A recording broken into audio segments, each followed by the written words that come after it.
there we had a really crowded primary with a lot of vote getters. A lot of times it's just first and second, but in this case, really spread out. And in that district, he had a really good showing, 23 points, but unfortunately came in third. So there is a runoff there, but he will not make the runoff. So as you can see there, 23.1%, but you've got Mary Wilson and Joseph Kopser ahead of him. So they'll be doing a runoff in May. So those two Just Democrats lost. Well, now let me go to some of the winners. So you're getting a sense of the math here. If you're paying attention.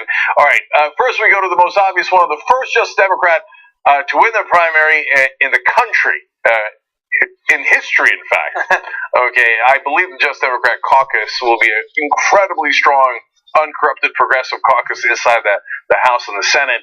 And the person who started it, when they look back in history, will be Vanessa Adia in Texas. She was in the 12th district. Now, we have to confess it was not a surprise that she won because she was running uncontested. Hence,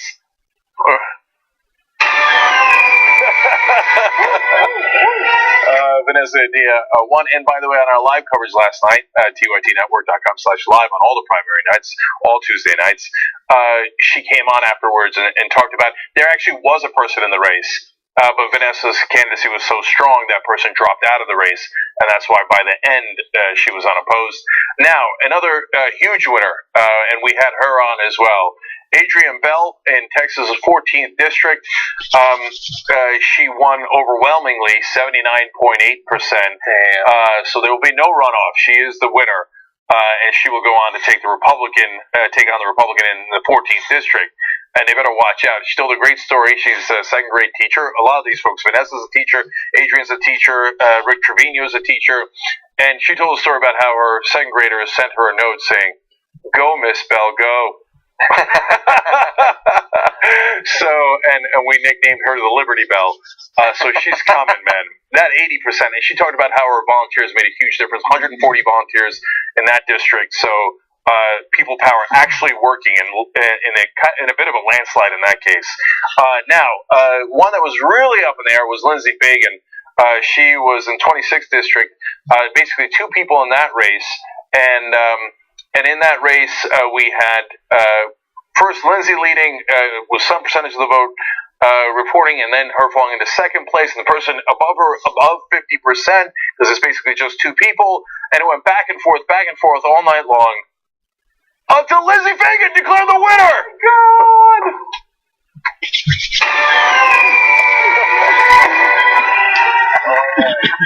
52.7%, beating out Will Fisher. She will take on the Republican in that district. So that's three winners clearly going forward now, and no runoffs in those.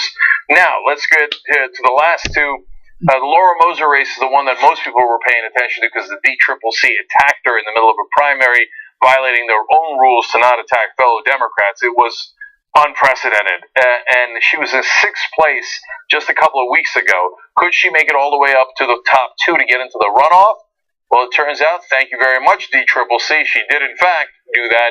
She came in second, and a pretty close second, at 24.3. There was a lot of people in that race. There was a former Goldman Sachs banker in that race who people thought was going to come in second because of his money. Wrong. People power. Laura Moser, Just Democrat, backed by Our Revolution, backed by Progressive Change Campaign Committee as well, going to the runoff. Okay, and then last night, John and I had a lot of fun tracking the Rick Trevino race. Now, Rick is another one of these guys, real person, teacher, got a bunch of volunteers, and he fought real hard.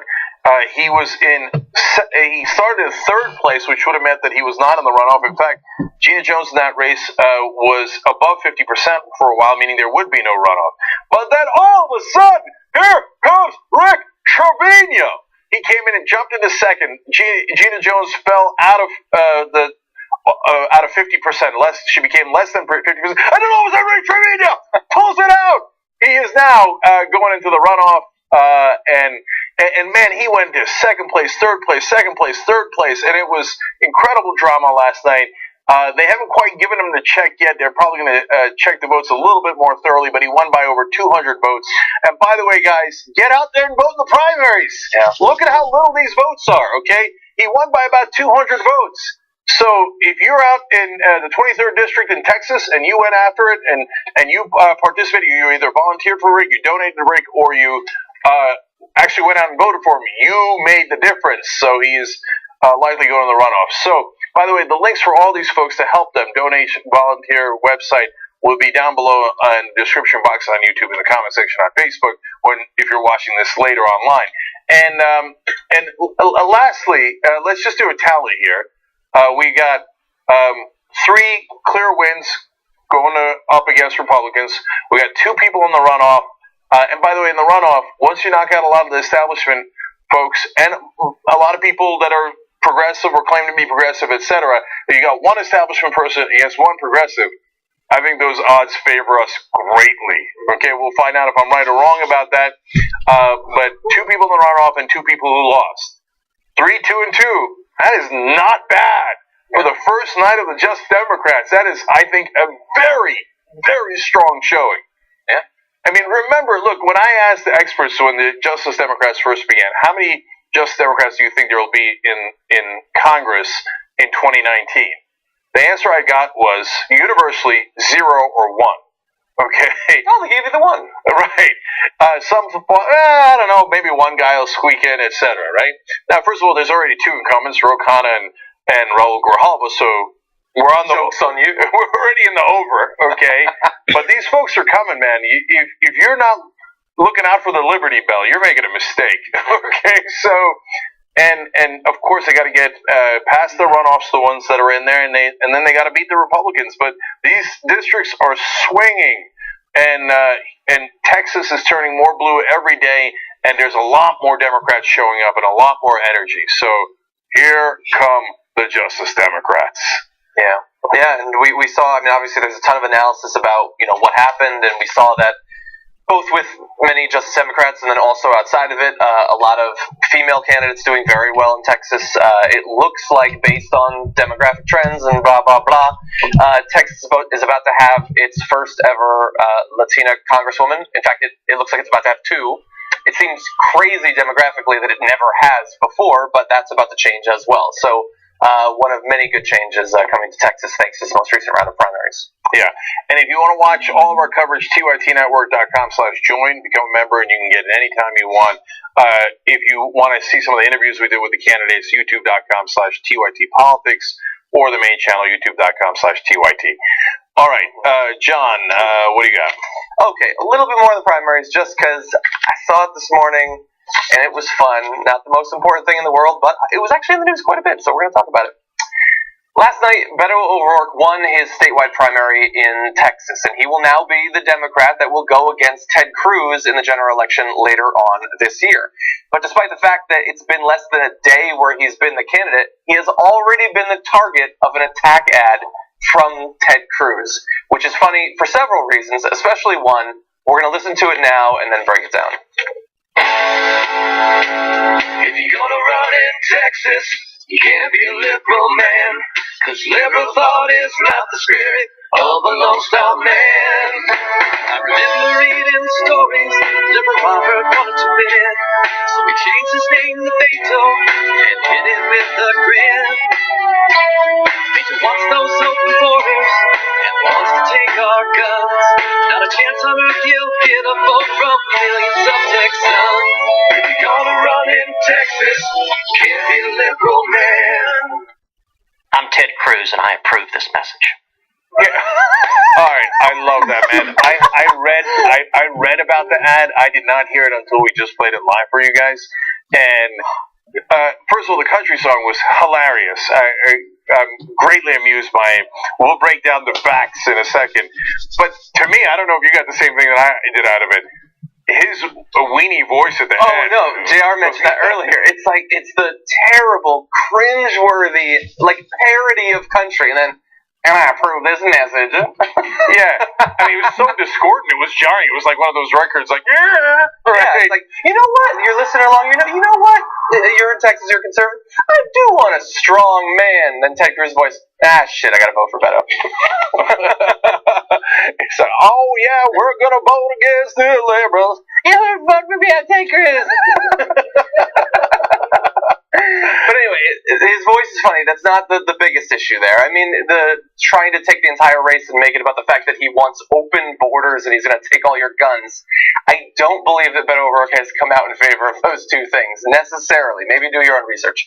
But the part that I liked the most was they say he remembers whoever the Clint Eastwood wannabe in there remembers reading stories about little Robert who wanted to fit in, so he changed his name to Beto and hit it with a grin, which is amazing on so many different levels. So apparently, like he grew up in El Paso. This is a sort of traditional Spanish nickname for Robert.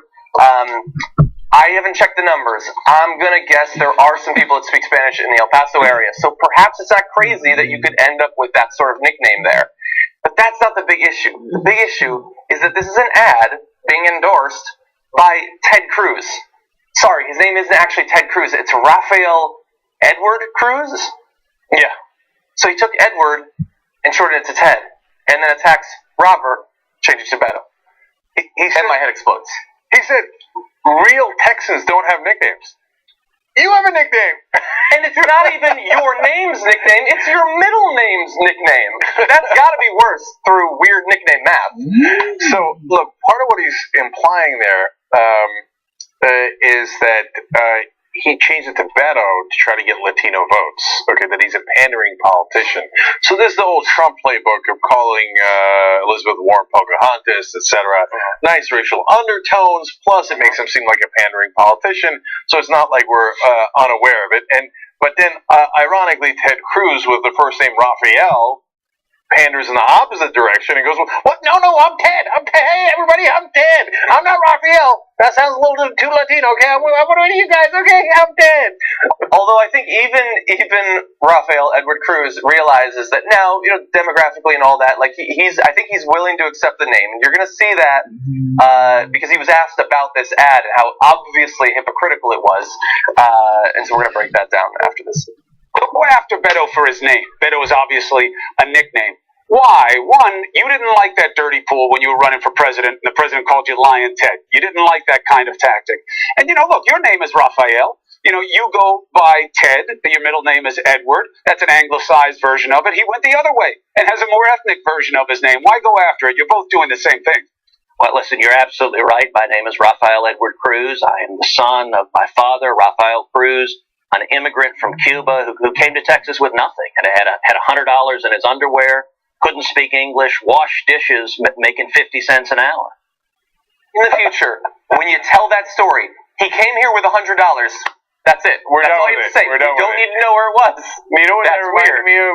The Christopher Walken scene in True Romance. Now, I was thinking of it in Pulp Fiction. Yeah, no. I think it's in True Romance. He had $100 rolled up in his ass. That's what he came in. Remember the ring, right? There's the watch. The watch. Yeah, it's Pulp Fiction. There was a lot of stuff rolled up and put in there. He was like a human briefcase. But anyway, and look, to go back to the ad, I get that he's gonna talk about his background and everything, and I love that JR he zoomed in on his face when he's smiling like that. Like if he tries to make this about appealing to some sort of stereotypical traditional version of Texas masculinity, obviously that is not going to be something that Ted Cruz is going to end up winning. I lived in Texas for more than 4 years, or more than 5 years. There's nothing about Ted Cruz that screams conservative Texan. One thing on the pandering still, though. Jake, you talked about he pandered the opposite direction towards the white Texan vote because I'm so Ted and not Rafael. Then when he gets the opportunity to answer why he did it with this ad, he brings up his immigrant father from Cuba. I'm one of the good Latinos, right? I'm one of the good guys. My father came in as one of those good immigrants, not one of those dirty ones that comes in and steals all your stuff and becomes a criminal. Yeah, I'll admit to being a Latino when it comes to that. Yeah. When it comes to anything else, I'm a good old white boy from Texas. He plays both sides. Oh, JR, I didn't notice that. Damn it, that's such a good point. That was good. Because that's his way of saying, remember, I'm not Mexican. Oh, he's such a bad guy. Yeah, and then the overall idea of the song, though, aside from the name, is it's just if you're gonna run in Texas, you can't be a liberal, man, because that's not the spirit of us. I love that it's like saying to all the conservatives listening to it, no, you will think exactly the way we say you should think. You will never change ever. But maybe that will even work.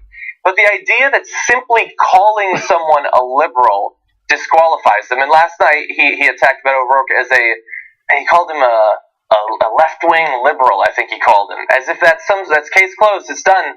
And it's not the 90s anymore. It's not the 80s where, for whatever reason, people on the left were supposed to be scared of the labels. The country was never what you think it is now, and it certainly isn't today. People have evolved. Their values have changed. People aren't scared of that. If anything, liberal is sort of a little bit outdated now, for the most part. But that's just a ridiculous way to attempt to disqualify someone that probably represents the values of Texas far better than you ever will. Okay, so now let's go to the heart of the question here. Did Beto O'Rourke make up the name later to pander as a politician? Because, look, some politicians do it, right? Remember, Ted Cruz picked a vice presidential nominee, Carly Fiorina, near the end of the Republican primaries in 2016. And you remember what she had done? Even though she'd gone to Stanford, they were in the Iowa caucus, and Iowa and Stanford, I think, were playing in a bowl game, and she's like, "Well, I'm a Stanford alum, and normally I'd be in favor of Stanford, but go Iowa." Everybody was like, "Okay, I mean, you want to talk about pandering politician?" So, did Beto make it up later in life? Well, we have a picture that he tweeted out, graphic 27. Let's take a look at that. Now, this appears to be pretty good evidence. That's him on the right there, as a child, with a shirt that says Beto. This is only proof that George Soros funded time travel technology to get radical leftists into office. Everybody knows Soros invented the hot tub time machine. And look, normally progressives have usually said things are not fair and then just left it at that. Oh, that's unfair to attack his name. I'm not in that camp. I'm in the counterattack camp.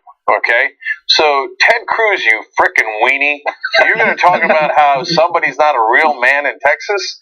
I'd like to show you a picture of a person that has those issues in spades. Let me see that, Aces. Yeah, that guy. If I was Beto O'Rourke, and maybe if I'm not even Beto O'Rourke, maybe I do him a solid and I run this ad for him anyway. Here's a meme that should be go around the internet. Let's see the next picture. Yeah, not a man. When someone insults your wife and your dad and basically spits in your face and says, "What are you going to do about it, Raphael?" and you phone bank for him like a broken man, don't go around and question anybody else's masculinity.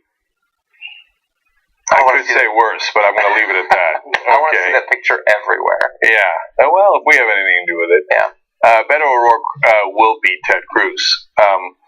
And then at the end, I hope on election night, he says, "Hey, Ted, say my name." This is something I was talking about in the production meeting. It's crazy. It would never work. I also think, in fact, I not only predicted that Beto O'Rourke would win, I called it last night. That he won. But anyway, let's say something terrible happens, he doesn't win. I think in a year or two I might have to move back to Texas and run against Ted Cruz.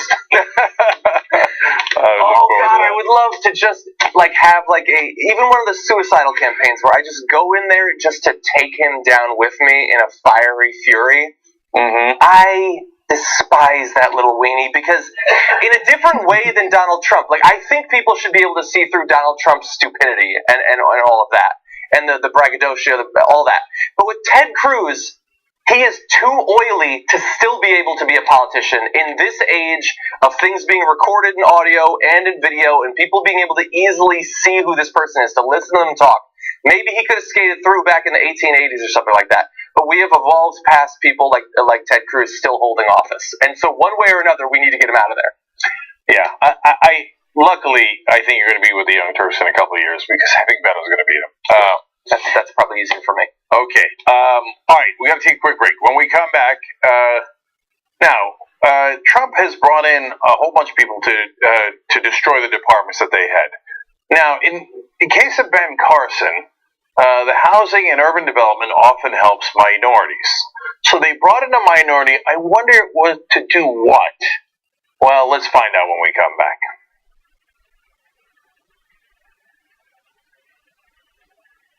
I have decided that I'm going to get ripped. Okay? What? Okay? Physically? Yeah. Okay.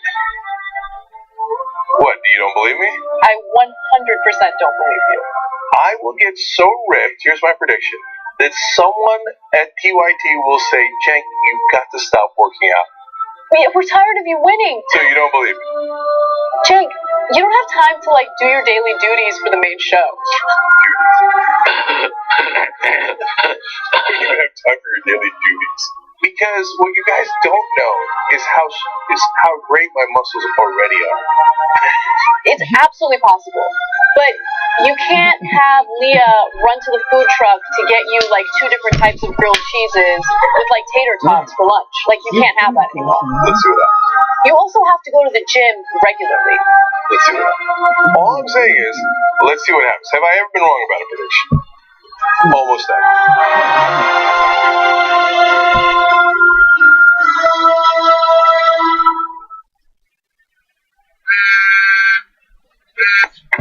Hey, Cenk, what's up?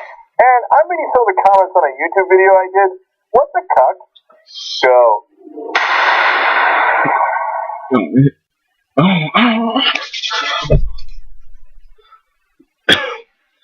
Now see, this is gonna be close.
Cenk and John with you guys. Lots of wonderful tweets here. Eclectic Miss Trelania says 5 out of 7 Justice Dems last night either won or are going to a runoff. I call that a huge success for progressives and the Justice Democrats for the first night of the primaries. I agree with you, man. 5 out of 7 is amazing. Amazing when no one thought that any of them were going to win. Unregistered Chicano says, I got my tickets to see Bernie speak in San Antonio Friday night. That sounds wonderful. By the way, March 19th, mark the calendar. That's a big week. March 19th, Bernie's going to do another town hall that we're going to cover right here on the Young Turks. March 20th is the Illinois primary. That's a gigantic one. Daniel Biss running for governor there. A lot of people are excited about him. And then March 21st is my birthday. That is not a programming note. I just wanted to mention it. Okay. What's the town hall on? Is it a general thing or topic? No, there's a topic, but way to forget. Okay, thanks for calling me out while I forget. That's 2 shows in a row. I forgot McMaster last night. Anyway, I'll get that to you guys in the next segment. Danger Carlos Danger says, hey, look, 2 of my least favorite things, country music and Ted Cruz. Rita Ann says, why do Republicans get away with using liberal like a dirty word, but we don't hear Democratic candidates using conservative that way? It's a great point. I actually think conservative is a terrible word, and it means opposed to change. No, I'm going to keep everything the same. Well, why don't you declare that you are the loser of history because change is inevitable? So people trying to hang on to the past, I mean, nobody should want to be called conservative, but it's part of the democratic surrender that they have said, agreed that liberal is not something they want to be described as. They're barely beginning to fight back on that now. Totally. Let alone smearing conservative, which you should. And it's politics. For God's sake, get in the game, right? Yeah, even a lot of conservatives know that they don't want to be called conservatives, so they go by classic liberal. At least a couple of them.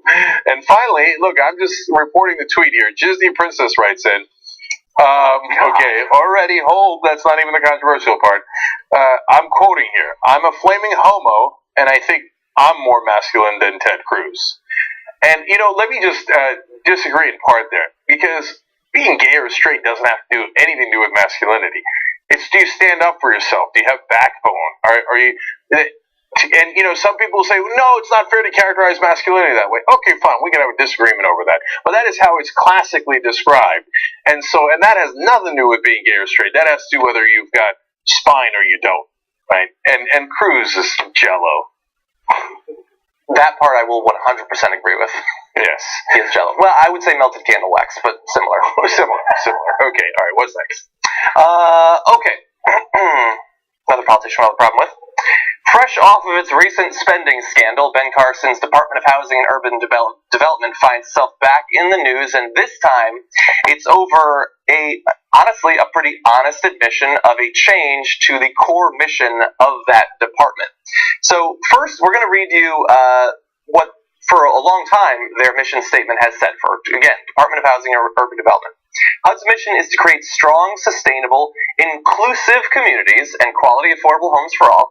HUD is working to strengthen the housing market to bolster the economy and protect consumers, meet the need for quality, affordable rental homes, utilize housing as a platform for improving quality of life, build inclusive and sustainable communities free from discrimination, and transform the way HUD does business. So I think a lot of people can look at that mission statement and say, yes, that is exactly what one area of the government should be working on. That is incredibly important, especially when you realize, when you read history, that when it comes to institutionalized racism, housing policy was a gigantic area where that institutionalized racism took place.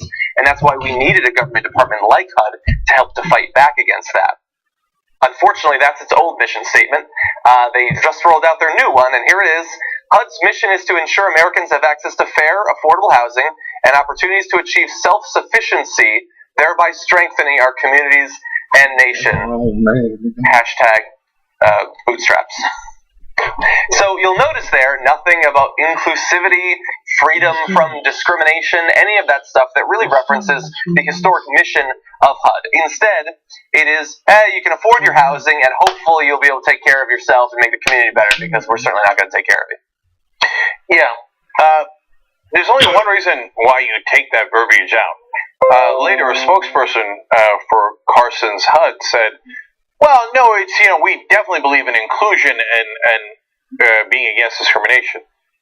Then why did you take it out of your mission statement? If you definitely believe it, why not just leave it in there? Because it's such a proactive move to take it out of the mission statement. If you're writing a new one from scratch, like, oh, hey, we're starting this new cabinet position, housing and urban development, what should be the mission statement? And you didn't put that in there, I don't think people flip out. Like, some people would make an argument, and I might make an argument that you should have that in there, right? But if you say, hey, you know what, look, this is the core mission, okay, that's debatable. But you go out of your way to take discrimination out of the mission statement, then we get to question whether you actually want to stop discrimination or not. So there's two parts of this. One is, if you want to make sure that people can discriminate in housing, well, what are you going to do if you're the Trump administration? It's Trump 101, it's conservative 101. You're going to get a minority, and you're going to get him to remove the language about discrimination. So that if anyone says, hey, wait a minute, I thought this was to help, different communities in the country, you say, oh, you can't say it! Ben Carson's black! We win! Ben Carson's black! Right? I've seen this trick a billion times on Fox News. Yeah. All right, Sean Hannity will bring on now 4 black people to yell at other black people. Okay, go, proceed, right? Like, are you on this planet? Have you been paying attention to what's going on? Like, this is not a cute little trick where and then what, are liberals supposed to be like, oh, he's black, so we can't say anything. Okay, whatever Ben Carson says. Now, I think you got the wrong liberal, son. So, and then secondly, does Ben Carson actively want to discriminate against African Americans or Latinos? I don't know. But there is a group that I know that he wants to discriminate against, and that's what might actually be driving this, and that's the LGBTQ community. And so he has spoken out against them all the time. And by the way, no one questions Ben Carson's fundamentalism. He is a Seventh-day Adventist and a fundamentalist one at that. And so they have interesting thoughts. You might want to look into it. And if you say, hey, can't discriminate against all Seventh-day Adventists, I'd be the first one on your side, and you shouldn't make assumptions. But Ben Carson has been vocal about his fundamentalist beliefs in that religion, and part of that is saying that gay people in America should not have the same rights as straight people. Yeah. Well, when you're a cabinet official in charge of non-discrimination in housing, and then you take out the words non-discrimination and you say, yeah, it's okay to discriminate, and you're on the record as being pro-discrimination, at least in regards to that community, that's deeply problematic. Yeah. You can't really blame him for the fundamentalism, though. I mean, an angel taught him chemistry. At that point, you pretty much have to believe for the rest of your life. Look it up. It's a true story. He told it. Yeah. I gotta just, if you don't know that story, I gotta tell it to you in 30 seconds, because it shows you that we have a lunatic that's a cabinet member here, and a person who's like a sick panderer. He has no moral character. Okay. He actually did well in school. He became a well-respected doctor. But that didn't play well for his conservative base, who he sells books to and gets paid to give speeches to, gets paid a lot of money to give speeches to. So he had to pretend that he was a dumb black man. Like he said, chemistry, I didn't know it at all, and I couldn't study it, and I was lazy. But I fell asleep. In his story, look it up, in his story, he falls asleep, and an angel comes to him and teaches him chemistry in his sleep. Because a black man can't be smart enough to know chemistry, an angel had to give it to him. Oh, and the conservative right-wing audience, they eat that story up. Look at the dumb black guy who found Jesus and then became better. Here's another $10,000, another $20,000, Ben. Tell me that BS story again. He's either a lunatic who thinks angels come and talk to him in the middle of the night, or he's a sick, pandering, immoral character. The answer, by the way, might be both. Well, yeah. I mean, also, let's not forget, he's also a dangerous, violent black man from his core. All those things that he's supposed to heap on. Remember, was it his mother? Somebody wants. Yeah, he was going to hit his mother with a hammer. So he's naturally a violent, stupid black person who eventually found God. I don't know if he found God before that, but the angel helped him study, and I'm not sure it brought him out of his violent nature. Yeah, no, it was Jesus in a bathroom. I remember the whole story. And then you remember the famous story where he tried to stab a friend with a knife, but it hit his belt buckle and the knife broke. What a really, you went like this. It happened to hit just the right belt buckle and break.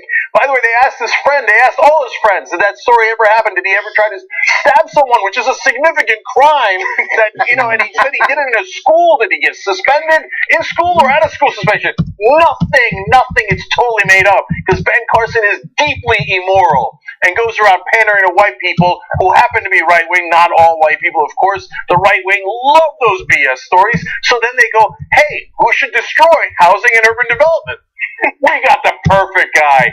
Ben Carson, come on in! Come in here and make sure that we can discriminate and do whatever the hell we want to these folks. Remember, that's what we pay you for, Ben. One last thing. To wrap up this 30 seconds. Yeah, go ahead. Of explaining this story. You don't know, but black folks have terrible aim. So he hit right at the belt buckle. It's another thing. I think an angel lightly nudged the knife into the belt buckle. Okay, and then finally on this story, he says that's okay. He actually does not want to help poor people that much, because if he doesn't want them getting used to good things in life, because that'll sap their energy from being able to work harder. Now, I don't know if you remember, just about a week ago, Ben Carson got in trouble for ordering a new $31,000 dining table in his office. Now, Ben, you're on the government dole there. You literally take government money, And I don't want you to get too comfortable in that big government office. Well, I don't know why you got that dining table that looks so nice now. Shouldn't you just make sure that you just eat on the whole table so you don't get too used to the big government money and want to settle in? Seems a little hypocritical. Yeah. Okay, are we moving on? Yeah. Okay. I think we broke him enough. You pointed out that he went and removed it. Didn't have to. He just chose to remove it. And some people might say, "Why are you focusing so much on that?" Imagine if you're about to get married. You say, "Baby, I'm going to do my own vows." Actually, they're mostly the same vows, except I'm removing till death do us part. It's going to be a big deal. And he chose to do it. They did it in the NSA as well. They did it also in one of the immigration agencies. And they're like, it's not just in the policies, but they want to make sure that you know that the government departments that were put into place to actually help regular people, there aren't nearly enough, but there are some, that they're perverting them and turning them against their core missions. I like better. I'm just going to take a to love and to hold. I hope you don't mind. No, it doesn't mean anything. It doesn't mean anything. No, I'm going to do all the other stuff. Love. There is your bridesmaid Nancy. Okay, all right. Okay, moving on. A few months back, Donald Trump and the GOP decided to take about $1.5 trillion that were going to be going into government programs to actually do things for Americans, and they took that money and they decided to give it to the 1% and extremely large, powerful corporations. And so they did that, and now we know what those corporations are doing with that money. This is something we talked about multiple times on the show, but we actually have a response to it from the Democrats that's pretty interesting. So what they want to do, now that we know that money is just going to stock buybacks and things like that, the Democrats are proposing a better plan for it. They have this proposal. It would put $1 trillion into a wide range of infrastructure needs, including $140 billion for roads and bridges, $115 billion for water and sewer infrastructure, and $50 billion to rebuild schools. Now, what's interesting is that's not $1 trillion that, we're going to debate, we're going to figure out somewhere we're going to find that money from. No, they already know where they're going to get the money from.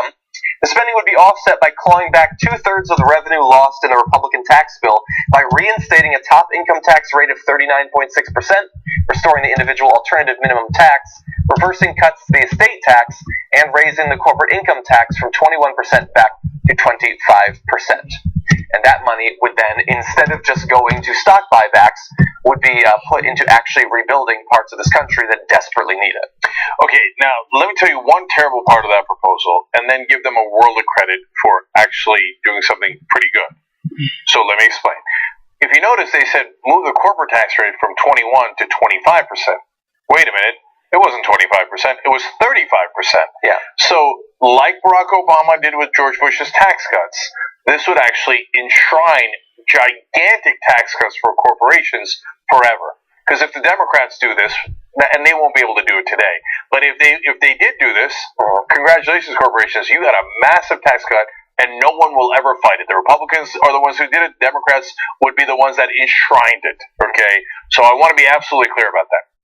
Given that, this is as good as you could possibly expect from these current Democrats, and I'm actually weirdly proud of them.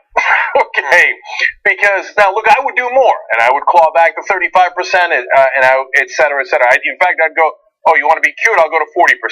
Okay, but that's me. But for these guys, it's pretty good. And why is it pretty good? Number one, they're only taking back the tax cuts from the rich, so that plays really, really well. Secondly, what they do is they set up a situation where they go, now, America, what would you like? Would you like to create jobs as we rebuild the infrastructure of the country? You get the bridges, you get the roads, etc. And by the way, the energy development there would power changes, which creates even more jobs. There's 260,000 solar jobs in the country. This would help raise that number significantly. And that way you don't have to pay tolls the rest of your life to a private corporation. That's Trump's plan. So you get a win in the infrastructure, you get a win in helping the economy, and you get a win in creating more jobs. And the only thing we're taking away is tax cuts for the rich and for corporations. That's really good. That's excellent politics. And on top of it, it also has $40 billion to build high-speed internet connections in rural areas, to sell it to rural areas of the country, and $80 billion to upgrade the country's energy grid, which is obviously vulnerable to both terrorist attack and threats in war. So you get the national security component as well. So yeah, there's a lot of ways you can defend it, and you get to go to the public and say, okay, you can have one or two things. The Republicans are saying we're going to just shower the richest people in the country with a bunch of money, and hopefully they will use some of it to produce jobs. Or we can produce jobs with the money directly, not if the rich are okay with it, we just do it. I think that's a far better plan. And so, policy-wise, it's pretty much as good as this current Democratic Party, Democratic Senate can do. So I'll take it. Don't look at give horse to the mouth. We'll do better later. Okay. And that's policy-wise. And then politics-wise, it's great politics. And in fact, New York Times has a really interesting article. They went and talked to the Trump supporters about their tax cuts, and they said, "Yeah, we got them." And it's about $30 on an average paycheck. And look, you can say, "Oh, New York Times, if you're a right winger, you don't believe them," but they're real human beings that they talk to. They didn't make it up. Yeah. And you can say it's anecdotal, and that's fair. But everyone they talked to was like, "It's lunch money. It's good. I'll take it." And they're Trump supporters, right? They're like, "Yeah, look, it's not going to change my life." Some of them are like, "I'll take it," and so I guess I'm happy I voted for Trump. Some of them are like, "Something better than this," right? But overall, it's they're not overwhelmed by it, right? And if you said to them, "Hey guys, you got lunch money," the top 1% on average got over a $50,000 tax break. Okay, now you're going to get to keep your money, but we're going to take that $50,000 and create jobs with it. That is excellent politics. That will definitely work. In fact, the Republicans right now, according to the National Journal, are running ads in the special election in the 18th district of Pennsylvania that's happening right now. And they're going about, "Hey, we cut taxes. Isn't that wonderful?" And they're reporting back, panic. It's not working. It's not moving the needle at all. Normally, what do they do with all the money in politics, all the corruption? They pour it into TV ads, and they're like, "We're awesome. We gave you tax cuts." And 18th district, which is largely Republican, going, So if you unveil this and they put some real muscle behind this is actually a winning strategy. Yeah. Hallelujah. We got a winning strategy from the Democratic Party. Yeah, and it's so important that we cover this sort of thing. I mean, we've been saying for how long, and we'll continue to say, the Democrats have got to actually stand for something. They have to propose actual plans. So, I mean, it's unfortunate that on the mainstream media, you're probably not going to see any coverage of this. But we said we want plans, so we're actually covering the plans. We're being consistent. And really, we don't have time to cover it, unfortunately, but I did think it was interesting, Cory Booker, for all of his problems, and make sure that he actually does it, but he proposed, did you see the Worker Dividend Act? No, I didn't. So I had never heard of this before, but because this big stock buyback thing is going on, where a huge percentage of the money that these corporations are getting back from the tax cuts, they're just buying their own stock, which is great for people who own a ton of stocks, but unfortunately for the lowest half of American wage earners, that's not at all. What he would propose is, however much money they spend on stock buybacks, they also have to put into wage improvements for the workers at the corporation. I love it. I love the Republicans having to vote no on that. So, and by the way, look at this. In local politics, historically, money has made all the difference. 95% of the time, the person with more money wins. That's why we want to and have to get money out of politics. But at the presidential level, in the last couple of cycles, we have seen that money doesn't matter that much because of billions of dollars in free media. Mm-hmm. It's ironically about the only race in the country where money doesn't matter as much. Okay, there's table stakes. You have to have a certain amount of money to be taken seriously and have the media cover you. But once you're past that, you actually have to appeal to voters. There's too big a spotlight, and that has created a wonderful situation where previously considered solidly establishment senators like Cory Booker and Kirsten Gillibrand are competing with one another to be more and more progressive and put these progressive policy positions forward. Awesome. Yeah, that's exactly what we want. And by the way, obviously you have to keep watching, because it's one thing to propose this, it's another to see what he does if he ever has more power. Will he actually present it? Will he fight for it? But there's actually another way you can check in on him. So he obviously, he's trying to appeal, he's trying to present himself as a big progressive. Well, we've got this Wall Street deregulation bill going on right now. Now, it has 12 Democratic co-sponsors.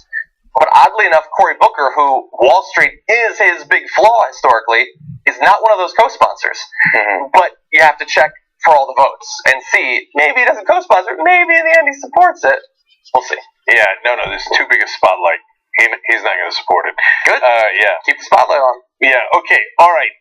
So we got to take a break here. When we come back, We did it again. Damn, Daniel. You did it again. So, Nomiki Konst breaks a story for the Young Turks that has New York media buzzing. Potential fight between Bill de Blasio and Andrew Cuomo. Don't miss it. We'll give it to you when we come back.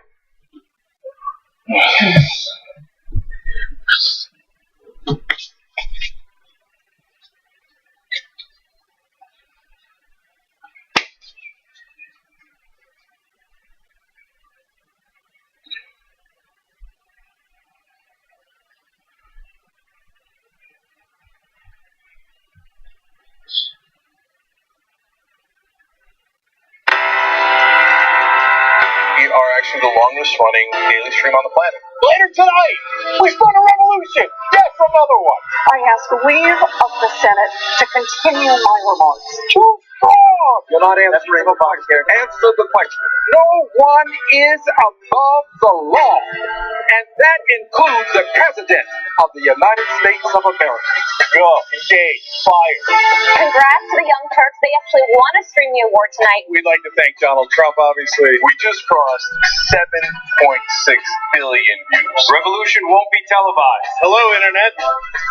I am the least anti-Semitic person that you've ever seen. I think there's blame on both sides. Oh, these politicians get the worst. They have these beautiful soft towels. It's just so wrong. They took your wealth and redistributed it to them. The government's robbing you, and they're distracting you with fucking nonsense. Fake news, the enemy of the people. Nobody knew that healthcare could be so complicated. I can't speak as dumb as he understands. The market will be destroyed by this plan, and 45 million people will be left without insurance.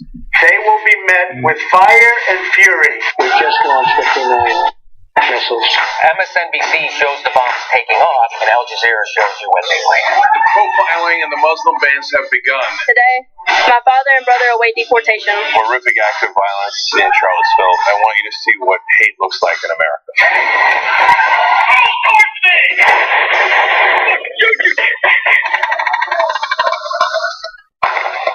What a sick country we live in. It's time to get up and fight back.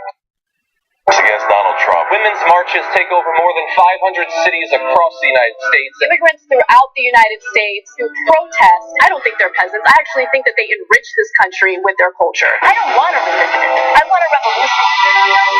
History is not on your side. Your fundamental principle is flawed. This is outrageous, unethical, that government is frankly it's coming to human corruption. We work together as a community and we stand up for each other. The total solar eclipse, oh my god. Climate change is a global issue, and to be able to help amplify message and research of these workers is like a dream come true. Colin Kaepernick chose to sit during the national anthem to protest police violence against African Americans. This has sparked a new movement. More and more women are sharing their stories of sexual assault. It's happening right in front of our eyes as the culture is shifting. We have to speak up ourselves, and we have to create movements ourselves. You see it unfolding in real time as women stand up together collectively and go no more. So many women came out of that women's march and said, I'm running for office. You want to talk about the revolution? Here it is. It's going to be awesome. EYT. TYT. Young Turks. You have the power to change people. You do. I hope one day we can all learn to live together.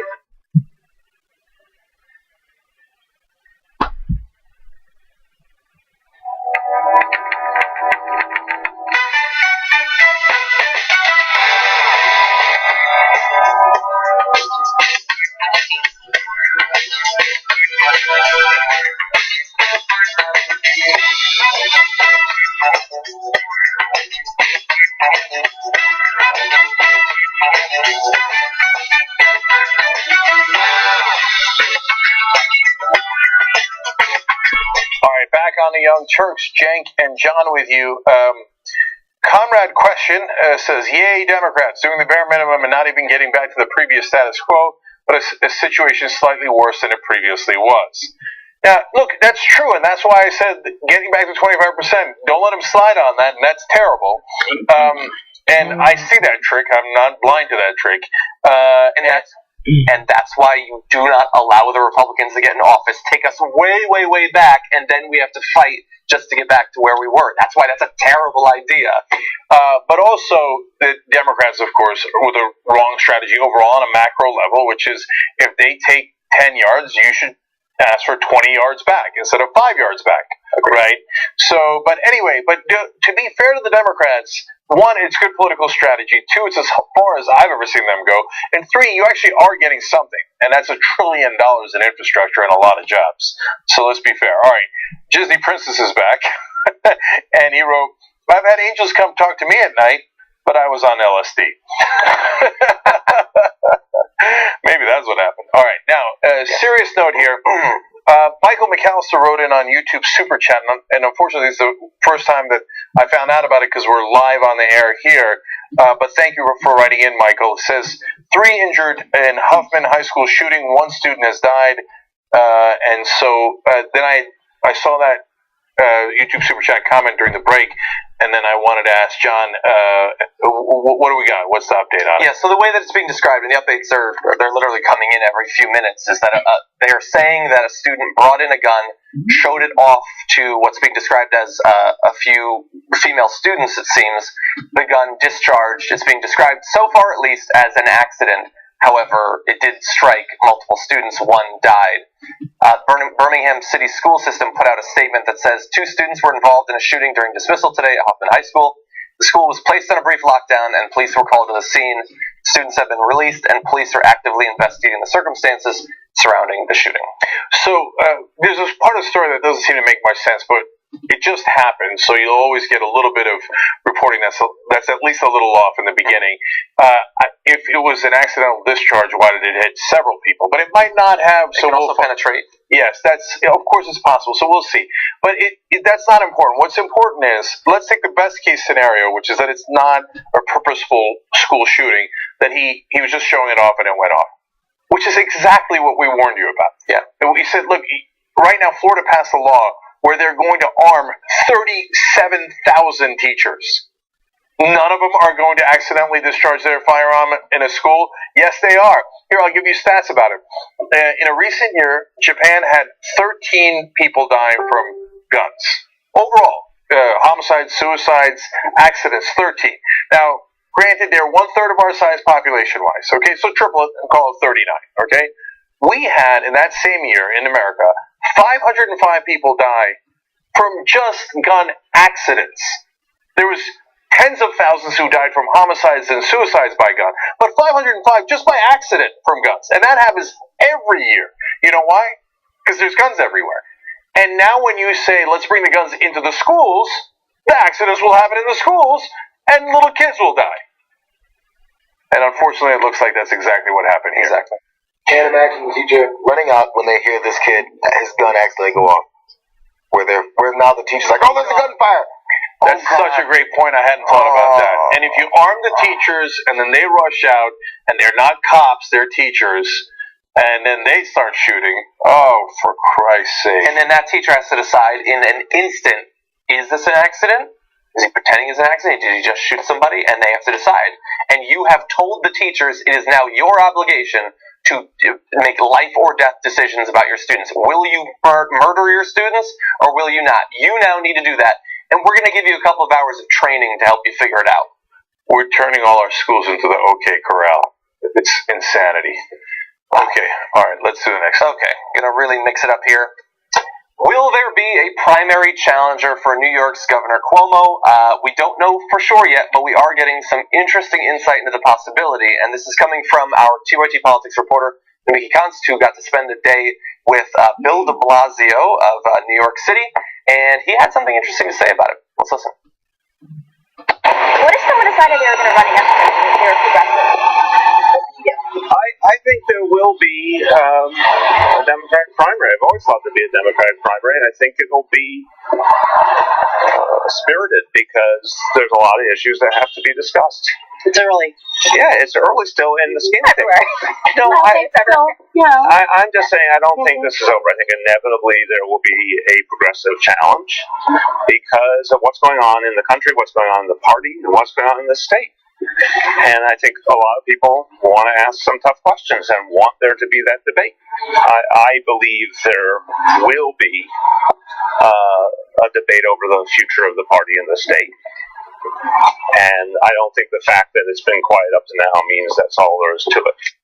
Okay, so that wound up being huge news in New York, and great work by Nomiki Konst. She's actually the first reporter we hired when we did the investigative reporter fundraising powered by our audience. And so New York Post has now picked it up, talked about it, many other outlets have, and in fact, Andrew Cuomo was asked about it in a press conference, and he already had to react to it, and they asked him, now, look, all of a sudden de Blasio, for the first time, is saying that you likely will get a primary challenger. How do you feel about that? And do you think that perhaps de Blasio is behind Cynthia Nixon, considering her run? She's an actress and a progressive activist, and has recently spoken out against Cuomo. We'll get to that in a second. And Cuomo responded, I think it was probably either the mayor of New York or Vladimir Putin, and then chuckled, according to the New York Times. So, okay, nice little Putin reference there.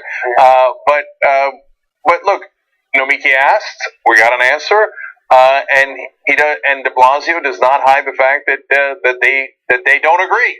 And so it appears that he's looking forward to a primary challenger for Cuomo. And by the way, Nomiki's whole interview with him is going to be up in a series form on youtube.com/TYTpolitics. Yeah. You want to go to a little bit more of it? Yes. Okay, so they're going to widen it a little bit about the state of the party and the sorts of candidates that they might begin nominating in the next go-around, the next presidential election. You'll see that in this clip. I think progressives are ascendant in the Democratic Party. I fundamentally believe the Democratic Party will nominate a progressive for president. The energy is all with the progressive side of the party. The folks who are running, the folks who are volunteering, the people who are signing up to vote. It's all coming from one place. The notion of the party as the amorphous thing it was allowed to be for so long, that's dying quickly. And I think that's very, very healthy. But I think everyone is going to be held to that standard. So anyone who thinks they can run in 2020 as a moderate or they can avoid definition is sorely mistaken. So I think that's relevant for New York. He's not just saying that in a vacuum. He's saying all the energy is on the progressive side. Wink, wink. Somebody might want to run as a progressive against Cuomo.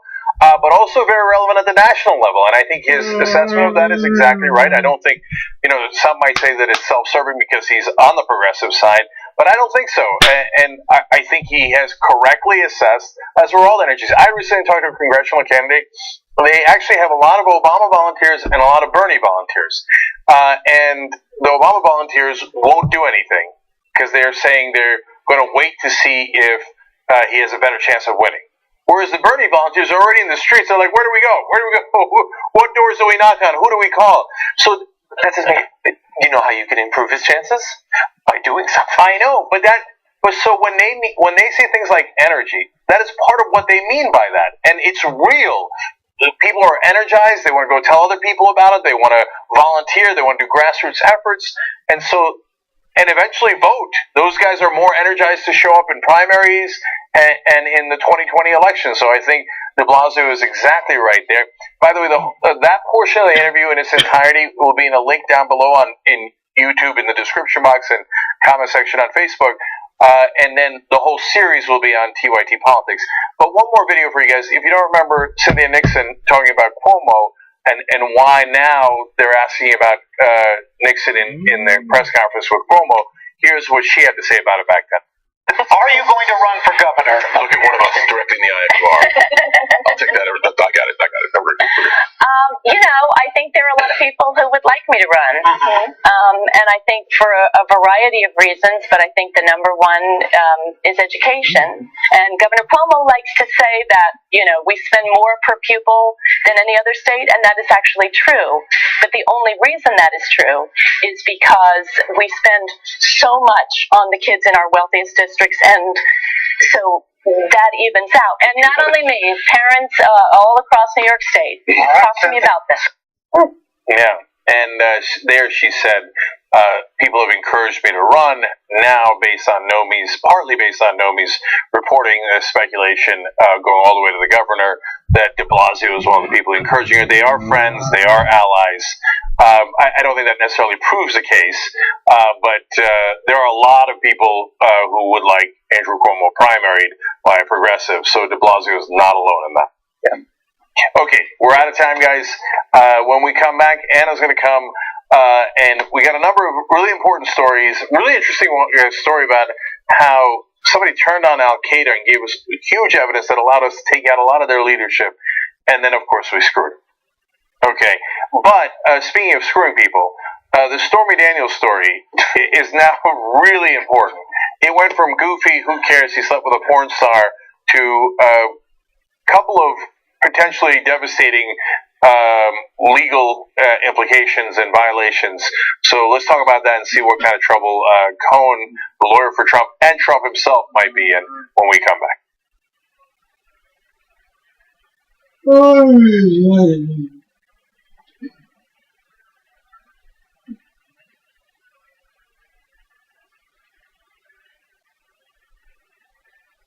Hey Dave, as you can probably see, Skype froze. Frozen crash. You know, I'm watching a documentary on the Vietnam War, and there was a TV journalist in the middle of some tiny little village in Vietnam doing a live TV as the soldiers were burning the Vietnamese huts, and it didn't crash. And that was 1965, and he was in Vietnam.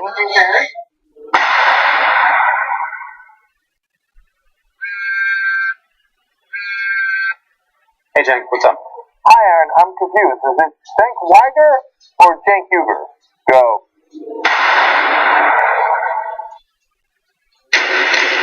Look, we're doing interviews over there at youtube.com/TYT interviews, and we've done some amazing ones recently. So now, of course, you know the person most widely considered to be the most progressive senator is Bernie Sanders. Why not back him during the 2016 primaries? Why be a Democrat at all? And we're in a time where you cannot, in good conscience, sit on the sidelines of history in 2017.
a.m. Turks, Cenk, and Anna with you guys.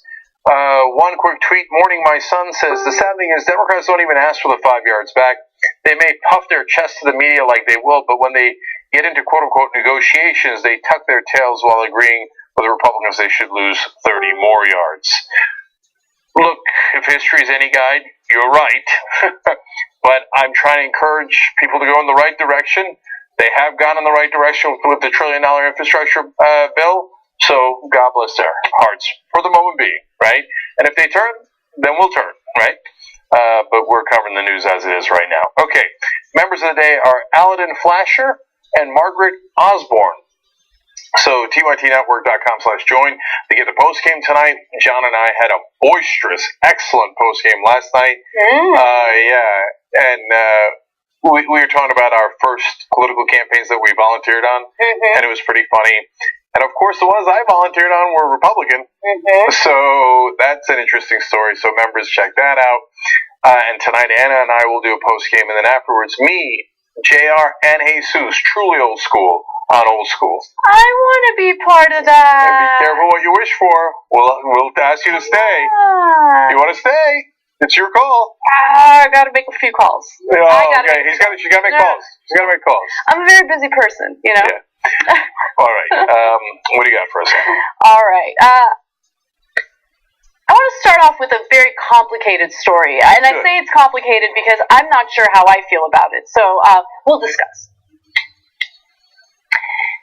A U.S. citizen who was radicalized by Muslim extremists and actually went to the Middle East to help aid in terrorist attacks geared toward our troops ended up actually turning on Al-Qaeda, becoming an informant for the CIA. And even though he spent some time behind bars for the crimes that he committed, he was under the impression that after he got out, he would get some witness protection or some protection program so he wouldn't be harmed or targeted by individuals that he used to work with when he was a terrorist.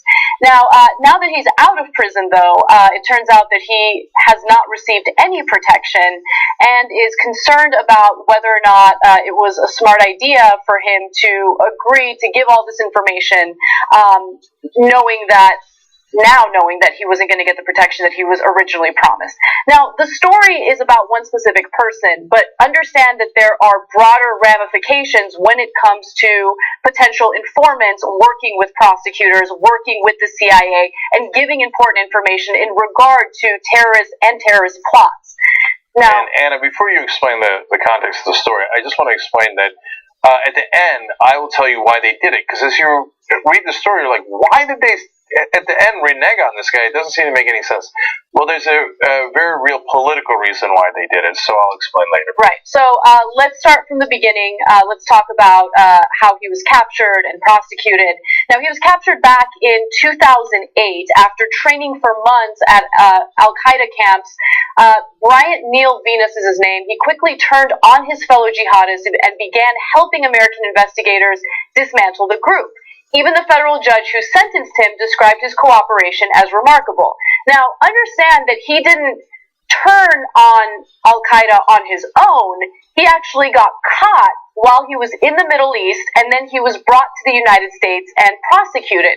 Now, when he was caught, he immediately turned on Al-Qaeda and gave the prosecutors the information necessary to capture other terrorists and also figure out, which terrorist plots were planned against the United States and troops abroad. Now, here's what he said to the New York Times. He said, I helped them, meaning the U.S., kill my friends. If that doesn't show how you're willing to turn your life around, I don't know what will. Now, he took part in 100 interviews. He also reviewed 1,000 photographs and helped in more than 30 law enforcement investigations. Prosecutors have also said that he was the single most valuable cooperating witness about Al-Qaeda activities spanning his time in Afghanistan and Pakistan. Also, one day before he was released, Venus learned that he would not be granted protection. So he did get a prison sentence, he served his sentence, and then one day before he was going to get out, he was informed that he was not going to receive the protection that he was promised. Now, why? Why? What reason did the Department of Homeland Security give for denying him this protection? Well, apparently a psychologist who examined him during his final days in prison said he could be a possible threat to the people protecting him. The psychological evaluation caught everyone off guard, including the judge. In fact, the judge was furious about that psychological evaluation. He received another psychological evaluation that indicated that he posed absolutely no threat or no risk to the individuals who could potentially protect him. But it didn't matter. The Department of Homeland Security did not change its mind. They decided not to give him the protection that was originally promised to him. So, as I read the whole story, at first I was wondering, and they don't reveal it till the end. So, who's the one who ordered that he not get the protection? Because the prosecutor wanted him to get the protection, the defense attorney wanted it, or it already, that's it, we should be done. The judge also wanted it. Okay, then we should be triply done. And the FBI who worked on the case wanted him to get it. So, what the hell happened? Well, the higher-ups in the Justice Department are the ones who at the last second said, we disagree with everyone, we're not giving him witness protection. Why? It's a political decision. They don't want to seem like they gave someone who was in Al-Qaeda witness protection. Right. They want, it's the Trump administration, and they want to say, oh, we're tough on Al-Qaeda, and we're not like the softies like the Obama guys who are going to give him witness protection. We showed him. Ha-ha! Right? Now let's dissect how stupid that is. First of all, let's be really clear. I have no sympathy for Venus. Okay, they lay it out in a way of like, oh, this poor schmuck, he gets involved in he converted to Islam in 2004 because he liked a girl at a mall or something. No. And I don't think anyone is even trying to illustrate it in that way. He was a bad guy. He wasn't radicalized by a woman he met at the mall. He had deep disdain for the U.S. government. He had deep disdain for our military. He absolutely despised our foreign policy, something that I can relate to, but of course that does not give you any type of warrant to go out there and be radicalized and carry out terrorist attacks. He would help members of Al-Qaeda carry out, violent actions against our military members in the Middle East. He was planning to, but never got a chance to. Right. So that's what the FBI and the prosecutors say. So, look, we have a slight difference on the reading of the New York Times story. I thought that they tried to paint him in a little bit of a sympathetic light. I wasn't buying it. Because, look, let's just go over what an idiot he is in a couple of different ways, and a bad guy. One, he converts and becomes a fundamentalist. No interest. That's monumentally stupid in my view of the world. And then he listens to Anwar al-Awlaki, who was a recruiter for Al-Qaeda, and he's like, oh, yeah, that'd be great. Oh, this jihad sounds so much, so glorious, right? And then he goes to Pakistan, northern Pakistan and Afghanistan, and finds out it's a miserable life. Oh, you schmuck of schmucks. Of course it's a miserable life! But, like, these guys, they really get into it. They're so stupid. They think, like, oh, we're going to go there, we're going to fight like I see in the movies, and then we're going to win or something. I don't know, right? But he's like, it turns out that he went there, and they were asked to sleep in flea-infested sleeping bags. It's northern Waziristan. What did you think was going to happen? And he says they got bad food, like rice and potato something or other, that gave him diarrhea. You're going to North Waziristan to join Al-Qaeda. What did you think was going to happen? And by the way, that shouldn't be the worst of it. The worst of it should be that you're being asked to kill other human beings. That's right. Including your former countrymen, right? Also, according to the New York Times, Venus suggested bombing the Long Island Railroad as a way to hurt the New York economy. So, again, I just want to really emphasize, no sympathy for this guy. He's a bad guy. And then when we the Americans capture him, he's like, that was uncomfortable over there. Okay, screw it. Here, I'll give you info on all my former friends that I spent a lot of time with, bonded with, etc., and go ahead and kill them all. I mean, look, I'm glad he turned on Al-Qaeda, and there's one upside here for the government that I'll explain in a second.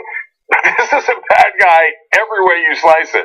So, now having said that, if you don't give him witness protection, then the word of the government doesn't mean anything.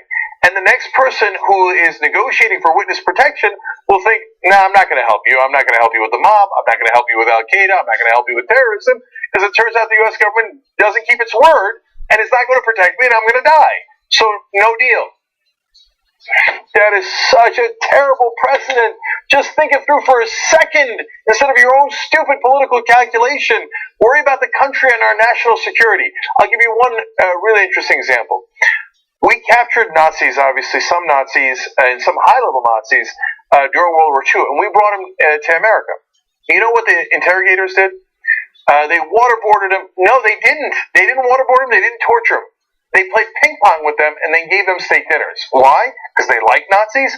No. You know why? Because they wanted information. And so the Nazis would get here, they're in the middle of a terrible war, etc. They get here, and there's no fleas, and they get a nice steak dinner, and they're like, Bob, you're a good guy. Here, I'll tell you where the U-boats are. Yes, that's how you get information. Actually, with Venus, what happened was the FBI had taken him to Katz's Delicatessen in New York City, and that was when he decided to start talking. Like, all it took was a pastrami sandwich for him to start talking, which is kind of incredible. No, I don't blame him on that. Right. They have good pastrami sandwiches. But the one thing that I do want to say is, everyone who was involved in his case, from the judge to the prosecutor to the defense attorney, everyone who was involved in it agreed that he was such an incredibly important informant in capturing other extremists that wanted to cause real harm to America and Americans abroad. And so having informants like that matters. And what I'm worried about is not, if you renege on your promises, then you are going to deter other potential informants from sharing vital information about terrorists and terrorist activities abroad. So that is what I'm concerned about. Even though, the more primitive part of me just wants to say, nah, you don't get witness protection. Sorry, you're a bad guy. That's my primitive part of me. But also, when you think about it in a rational way, and you think about the broader ramifications, you can't renege on that promise. Yeah, look, my friends and family live in New York. I grew up in New Jersey, so I have no sympathy whatsoever for this guy. But we got to be smart, because otherwise we won't get information to prevent those bombings. So at the end of the article, they talk about how for a while the government was paying for his hotel room as they figured out whether he's going to witness protection or not. Then they stopped paying for it. Then he had to go on food stamps because he couldn't get a job. That's not our problem, man. That's his problem. He should have thought of that before. Mm-hmm. But you at least need to put him in witness protection so he doesn't get killed. It's not about him. It's about the next cases, as Anna pointed out. Now, that's the heart of the story. I just want to say two quick asides about what I learned in this story about how effective or ineffective our government is. One really positive and one negative. So the positive is, it turns out that they explained that in the drone strikes, based on the information that he gave them, they actually got all those guys. Mm-hmm. So the guys that he'd been with. And it's also fascinating information about Al-Qaeda. There was like a 300-pound, 6'5" Kuwaiti guy. I love this part of the story, because it just gives you a lot of insight into how they think about America. Yeah, he wanted to be a suicide bomber, but it turns out he really liked American goods. In fact, the main terrorist leader that this guy communicated with loved McDonald's and Arby's. Okay, and so one of the guys had studied in Texas and loved barbecue and something like these really all American stuff. But the Kuwaiti guy thought, so then why do you want to be a suicide bomber? And he said, well, it's a one-way ticket to heaven. One-way ticket to paradise. You know what's a one-way ticket to paradise? Go back to Texas and eat barbecue. Okay, that's paradise. I think it is. Anyway, but so it turns out sometimes the drone strikes work. That's good news. They kill a lot of civilians, but it's good to see that they actually kill some bad guys too. And now the bad news. This is what I've been saying for over a decade. And no one else seems to notice this. But the CIA is totally incompetent. So this guy, this schmuck of schmucks from the middle of New York is like, wanders into Al-Qaeda and finds out senior leadership and helps wipe them out. Why don't you send in a spy to do likewise? Apparently they can't tell anything. They're like, oh, a dude from Queens, come on in, right? So why do? And he's a white guy who converted. Hispanic. Okay, whatever, right? I can find a white guy, find a Hispanic guy, find a black guy, find a Muslim American. The CIA should have infiltrated the hell out of Al Qaeda and ISIS. Apparently they're not taking enough risks, and it's easy for me to say yes, but I didn't sign up to be in the CIA. Do your job. Yeah. Let's focus on what's going on in Texas. There's a lot more going on than barbecue, so let's talk about it.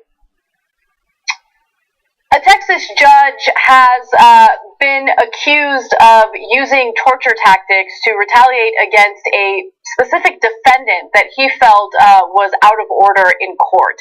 Now, this case involves a man who was convicted of soliciting sex by a minor, and his conviction indicated that he would get a pretty lengthy sentence of 60 years behind bars.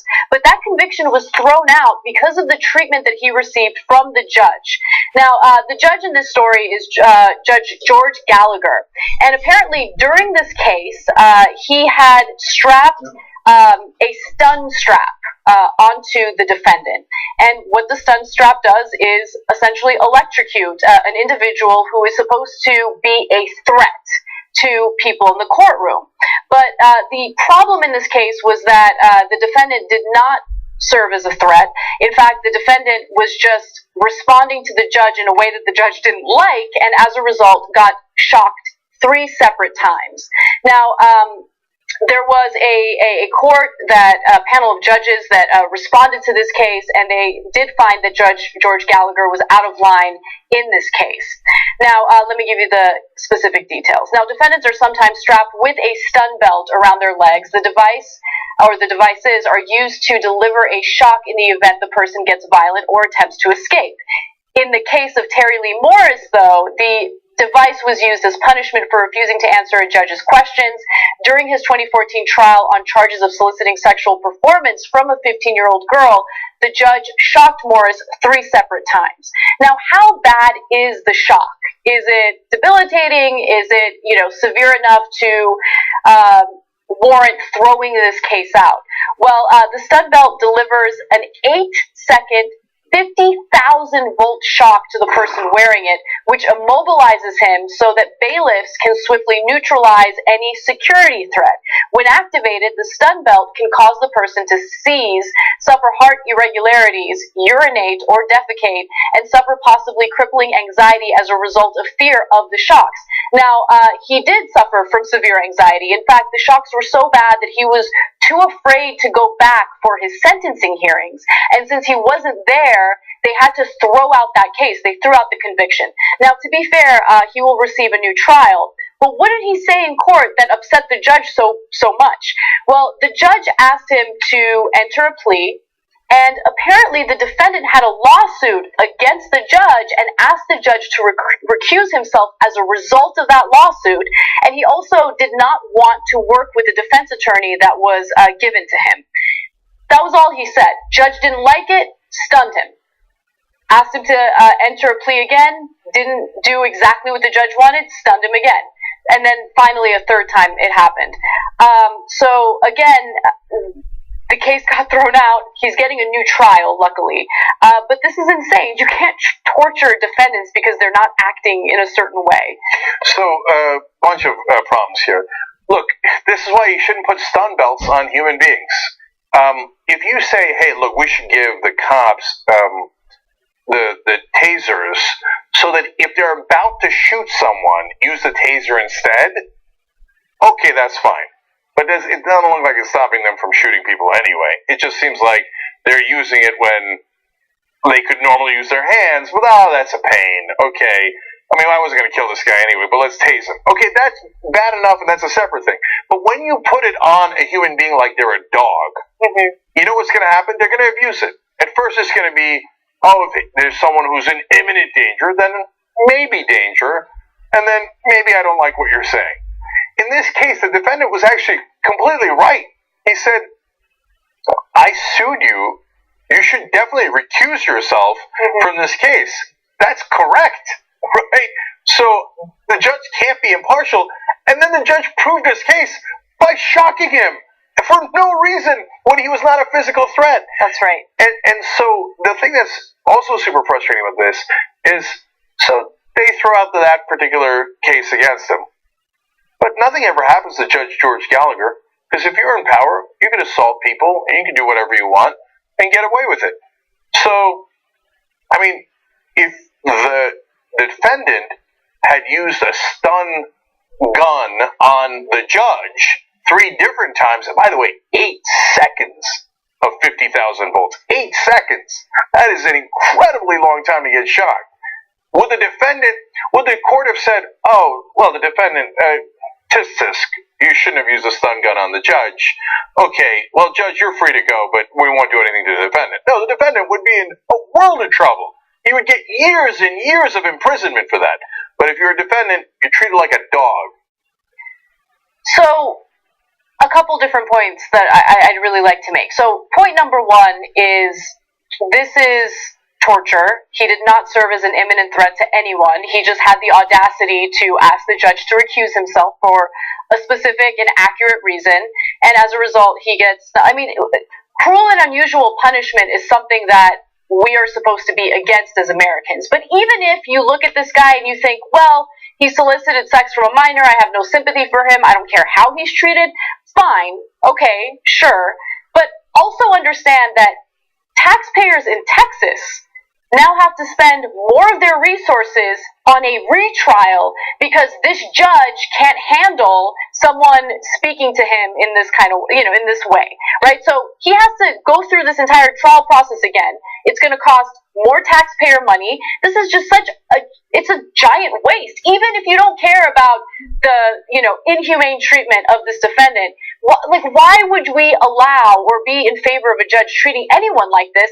And look, I don't love slippery slope arguments, but it is a slippery slope. If you embolden judges to torture people like this, torture defendants like this, who's to say that they wouldn't treat other defendants of non-violent crimes in a similar fashion? It's absolutely ridiculous. So luckily, the Texas 8th Court of Appeals heard this case against the judge's actions, and they ruled against him. Now, as far as I've seen, and I've done a ton of research on the story, he hasn't faced any type of consequence or any ramifications for his actions, but here is what Justice Yvonne Rodriguez said about this case. We do not believe the trial judges can use stun belts to enforce decorum. A stun belt is a device meant to ensure physical safety. It is not an operant conditioning collar meant to punish a defendant until he obeys a judge's whim.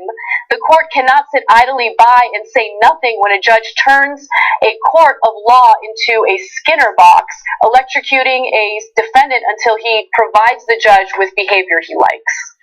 Now, this is how we dehumanize people. There should be legal ramifications for the judge, but there's 2 different justice systems in America, so that is unlikely to happen. By the way, the defense lawyer was also miserable. He didn't even object while his client is getting shocked over and over again.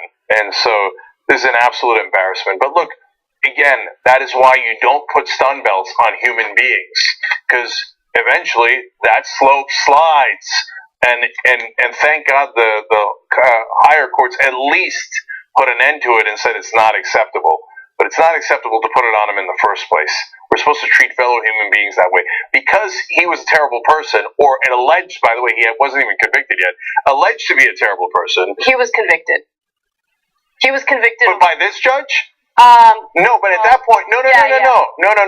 He said he was asking for a guilty or not guilty plea. At that point, he had not been convicted, okay? Oh, yeah. He's asking for a plea. So he's zapping a guy that we don't even know yet is guilty. But if we say that's okay, then we say torture is okay. And that's not the country we want to be in, and that's not our rule of law.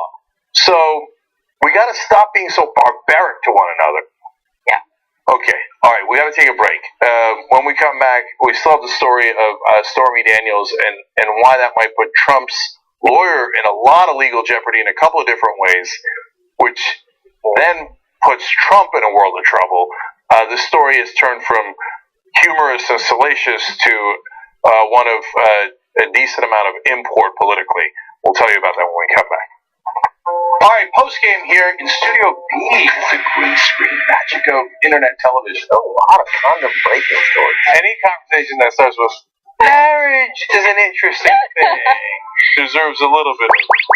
When the kid cries, perhaps that's that is an opportunity to do so. It's an opportunity to do some parenting. Yeah, parenting is you cry, you're gone. Oh my god. I love that video. Yeah, man, I got a great I chew. You're like, my mouth was open, she sneezed in my eye. I used to have Donut Tower next to my desk. Yeah, I'll dress up like a girl. I sound confident now, Anna. Yeah. When we're off the air, I'm going to be like, How is this gonna work? When you get literally asked why 21 straight times. Yeah. And like, at some point, you're fucking with me now, right? So I dumped the kids off at her mom's, and I drove down to La Jolla for a Get day. out, kids. They're like, but daddy, no. Why? What do you mean, why? You asked me to look at you. You did it. You brought it up. You know you're doing it. What do you mean, why? I don't know why. I was reading. She's lovely. And here's what's different. Like, it is a different feeling. Everybody says this, but it's 5:11 when we're shooting this. I can't wait to go home. Like that. I can't wait to see her. What you guys do is allow us to be open and honest, and we don't have to worry about censorship, and we don't have to worry about sponsors telling us what we can and can't say. We're accountable by our audience and our audience only, and I absolutely love that. That's the best part about being a member. We love you guys.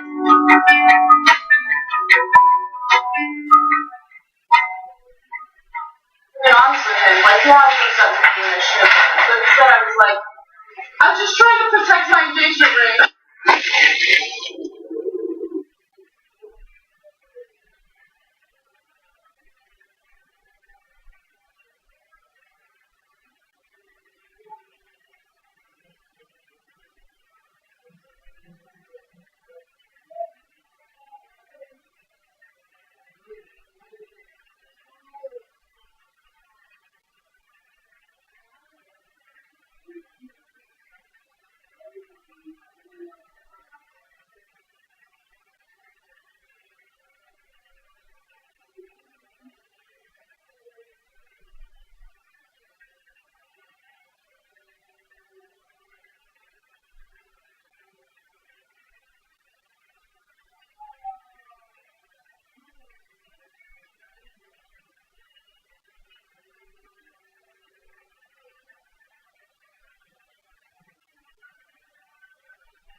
Back on the Young Turks. Gabby Marita writes in, the U.S. government broke a promise it made to someone? Well, that certainly never happened before.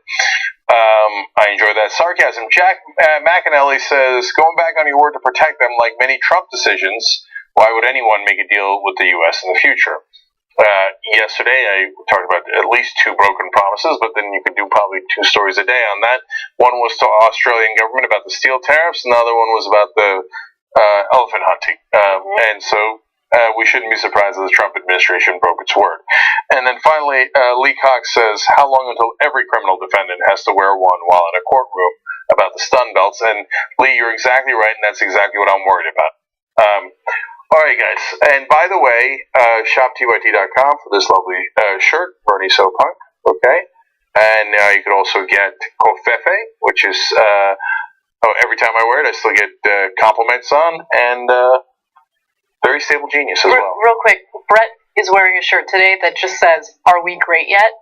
It's like are we selling that shirt? I don't think so. Oh, okay, no. It's a great shirt. Okay. Anyway, but we have lots of great shirts at Shop TYT, so check it out. Okay.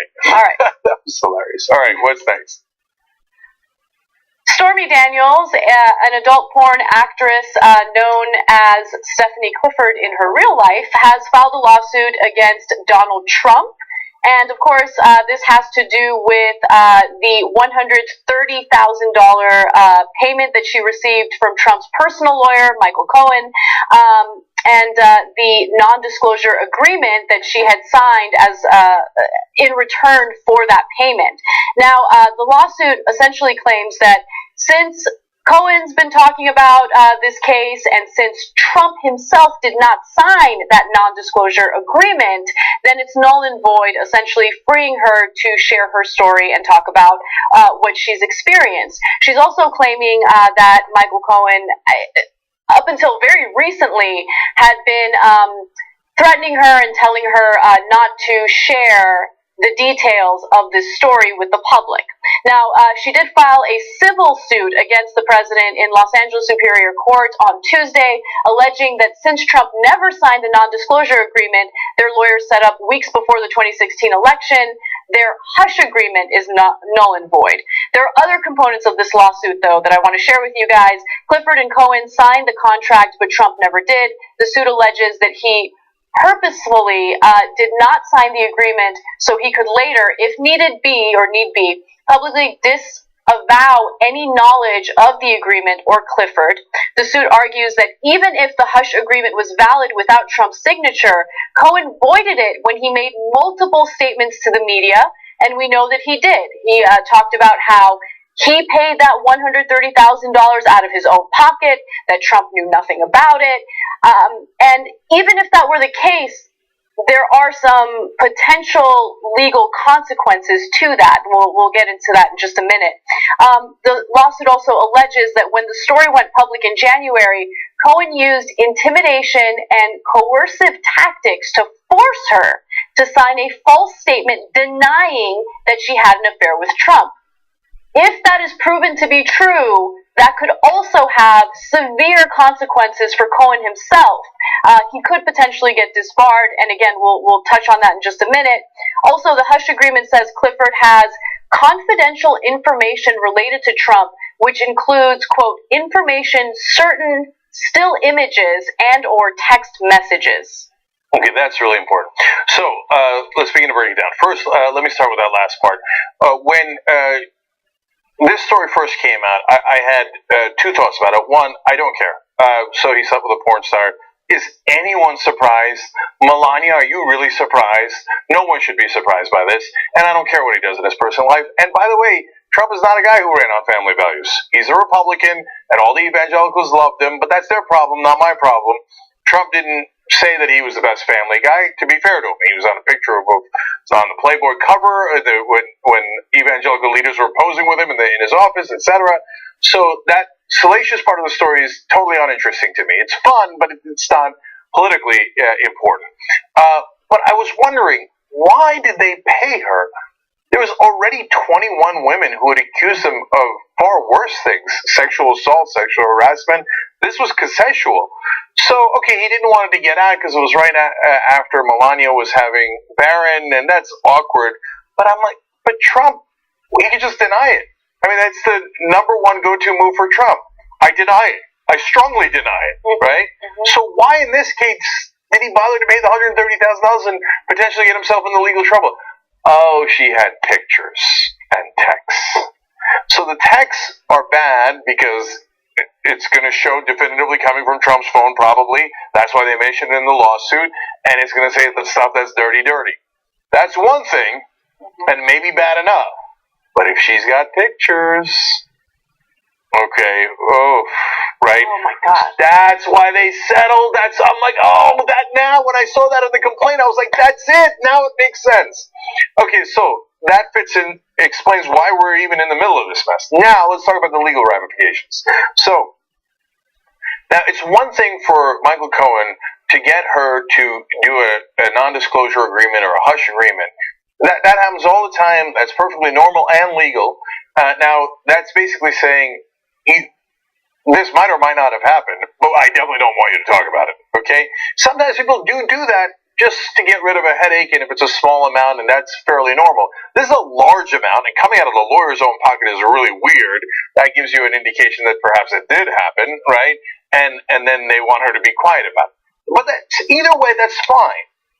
But when you ask her to say it didn't happen, that's a totally different situation. And when you have her sign something that they're going to put out publicly, as they did recently when the news broke, and you know that it did happen, and that's why you paid her the hush money in the first place, well, you took a thing that was perfectly legal and then made it illegal. And so, even if you don't go to jail over that or anything like that, you're going to get disbarred. I mean, that is disbarment 101 for a lawyer to ask someone to put out a false statement that you know is false. Okay? And now with his own admissions that he was involved, that's also pretty much proving that he knew that those statements were false and that they were doing this. Okay? So, look, again, they're going to have to go through legal proceedings to disbar him, etc., but a world of trouble there. Okay? Now, point 2 is way more important. So that's Michael Cohen's problem. That's a lawyer, and see what happens, right? But the fact that Trump did not pay her is a bigger problem. They actually handled this in the worst possible way. Because if Trump had said, yes, I slept with a porn star, what are you going to do about it? There's actually no legal issue there at all. If he had said, I deny it, I strongly deny it, still no legal issue. He lied. Oh, so what? Like, politicians lie all the time. He's lied a million times. That has no legal implications. But when they say Trump didn't pay it, Michael Cohen did. Trump can give money to his own campaign. Someone else cannot give $130,000 to Trump's campaign. That's an in-kind contribution. They'll make the case, oh, no, it wasn't related to the campaign. It happened right before the election, but that's not why we settled it. Good luck with that. But overall, it is clear that it was right before the election, related to the campaign. Michael Cohen paid $130,000, which is way above the limit. Michael Cohen's going to jail.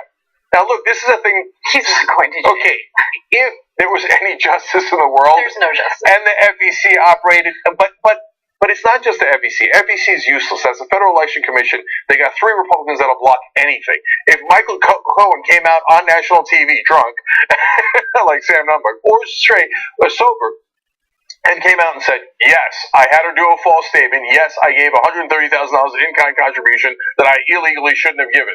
The FEC, 3 Republicans will go, no, not buying it. Okay, not free to go. But it's also a violation of laws in states. And in the state of New York, local prosecutors can go after them. So we'll see if that plays out. Now, the last part of the puzzle is political.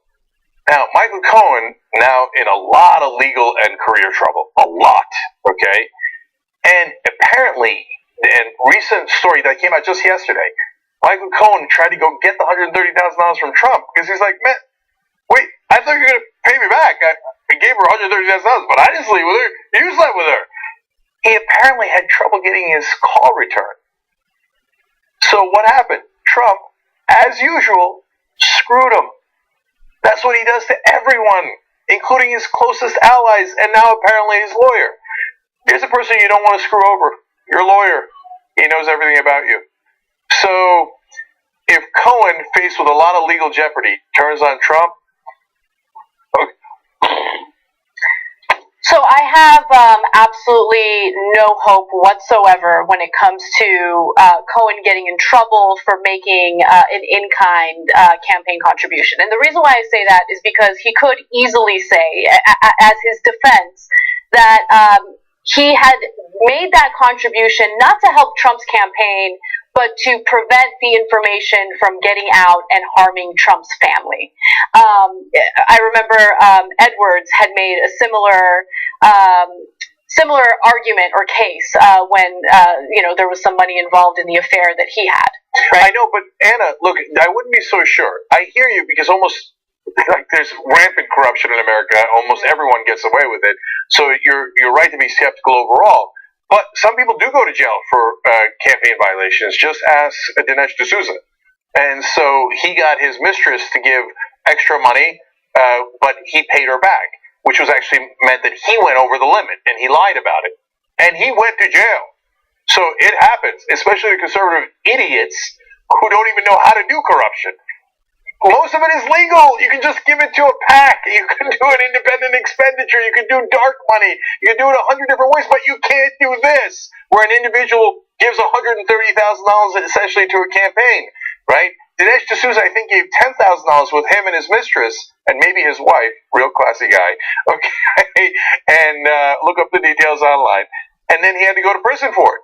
So Michael Cohen looks like he's not only in trouble, but reeling. The fact that he's going to the press and now saying, like, well, I mean, there was an agreement, but Trump didn't sign it, and I don't have the money. Okay, that's bad news for Trump, man. Now, if Trump pays him the money, he's damned if he does. If he doesn't pay him the money, then Cohen's in trouble, damned if he doesn't, right? So, and she's going to win on this particular lawsuit. Why? You don't get to do a non-disclosure agreement that you didn't sign. So maybe she is not allowed to disclose things about Michael Cohen because he signed, but Trump never signed. That's the essence of a contract. You did not agree. You were not a party to that contract. She can say anything she wants about you. Tick, tick, tick, tick. Tick, tick, tick, tick. A wonderful little time bomb there. And, speaking of wonderful, credit to whoever came up with that graphic. I did. Oh, look at this. Okay.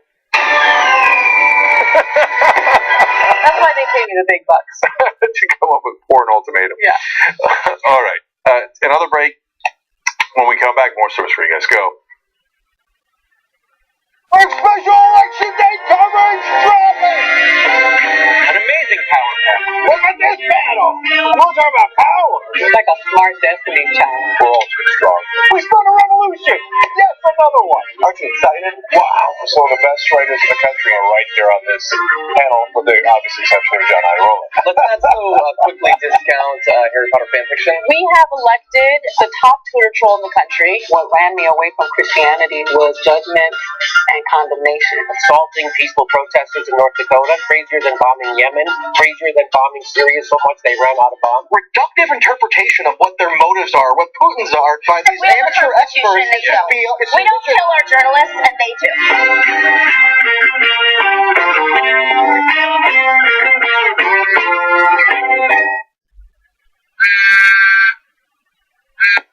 Hey, what's up? Aaron, what do you like better? The rabies or the rabies? Go.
Back on TYT. Rebel Headquarters is next, and you guys are going to love it. Greg Edwards is going to be on. He is one of the candidates attacked by the Democratic Party. Okay? And then the second guest is a grandmother that has been called a dangerous atheist and the most dangerous person in the Tennessee Democratic Party. Fun. Oh, super fun. Yeah. Rebel Headquarters is going to be awesome. Post game's awesome. Old School tonight. You're going to love that too. Me, JR, and Jesus, the original crew. So tytnetwork.com/join. To become a member. Real quick, last night we introduced this Volunteers for Allison Hartson. Super easy to volunteer. It takes about 15 seconds. And we wanted to see if we can get 2,000 volunteers. Forget about raising money. Don't forget about it. That's really important. Okay? But JusticeDemocrats.com/Allison. Okay? But we want to get volunteers and have Allison's army. So let's check in on it. We started with 700 people last night. Actually, by the time we got on the air, it was 760 volunteers. Trying to get to 2,000. Let me see. AllisonHartson.com. 1,001 volunteers. We were trying to get over 1,000 yesterday, and we're there. AllisonHartson.com/now. Okay, AllisonHartson.com/now. Go volunteer. It just takes 15 seconds. And even if all you do is like her on Facebook or Twitter, it still makes a big difference. So get in the game. Let's get the 2,000 volunteers. Anna, what's next? All right. A new dossier sent to the Vatican specifically identifies priests in the Catholic Church who are actually gay. Now, this was actually compiled, this list was compiled by a male escort who says that he was tired of the hypocrisy within the Catholic Church, and he felt that it was his duty to identify these individuals. Now, this 1,200-page dossier containing the names of 34 actively gay priests and 6 seminaries in Italy has been sent to the Vatican by the Archdiocese in Naples. The large file contains explicit WhatsApp messages, erotic photos, and other evidence, but it's important to point out that none of the 40 priests and seminarians were accused of pedophilia or having sexual relations with minors.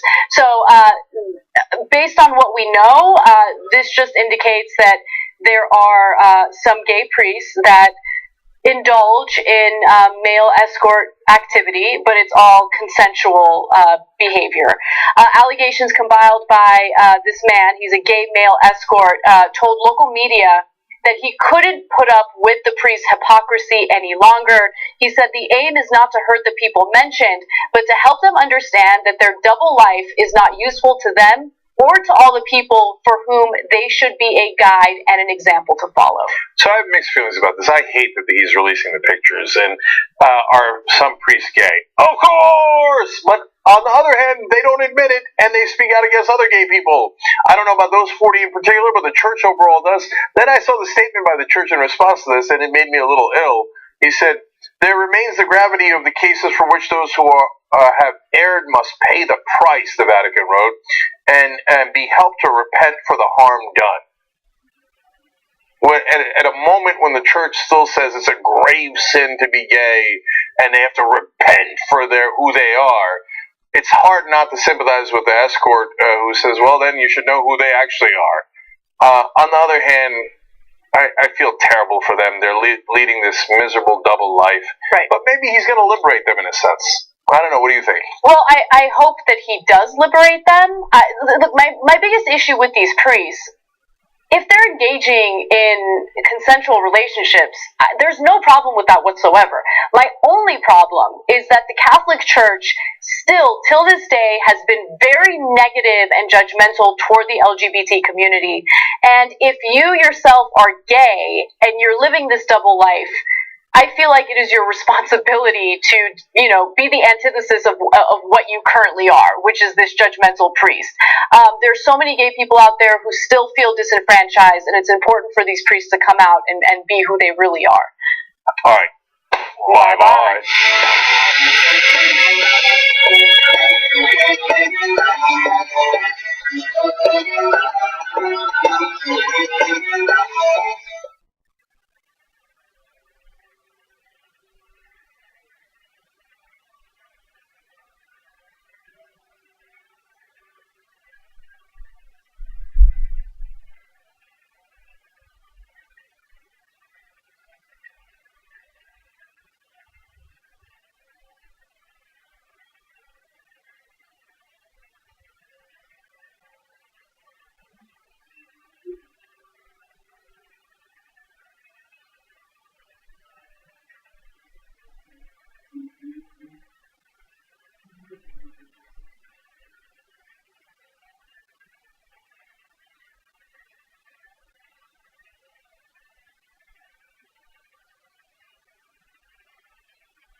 to Rebel Headquarters. We have an amazing show for you guys today.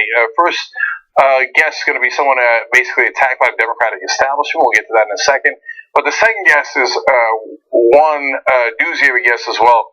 A grandmother described as the most dangerous candidate in Tennessee, also described to be a dangerous atheist. Okay, I think you're going to love her.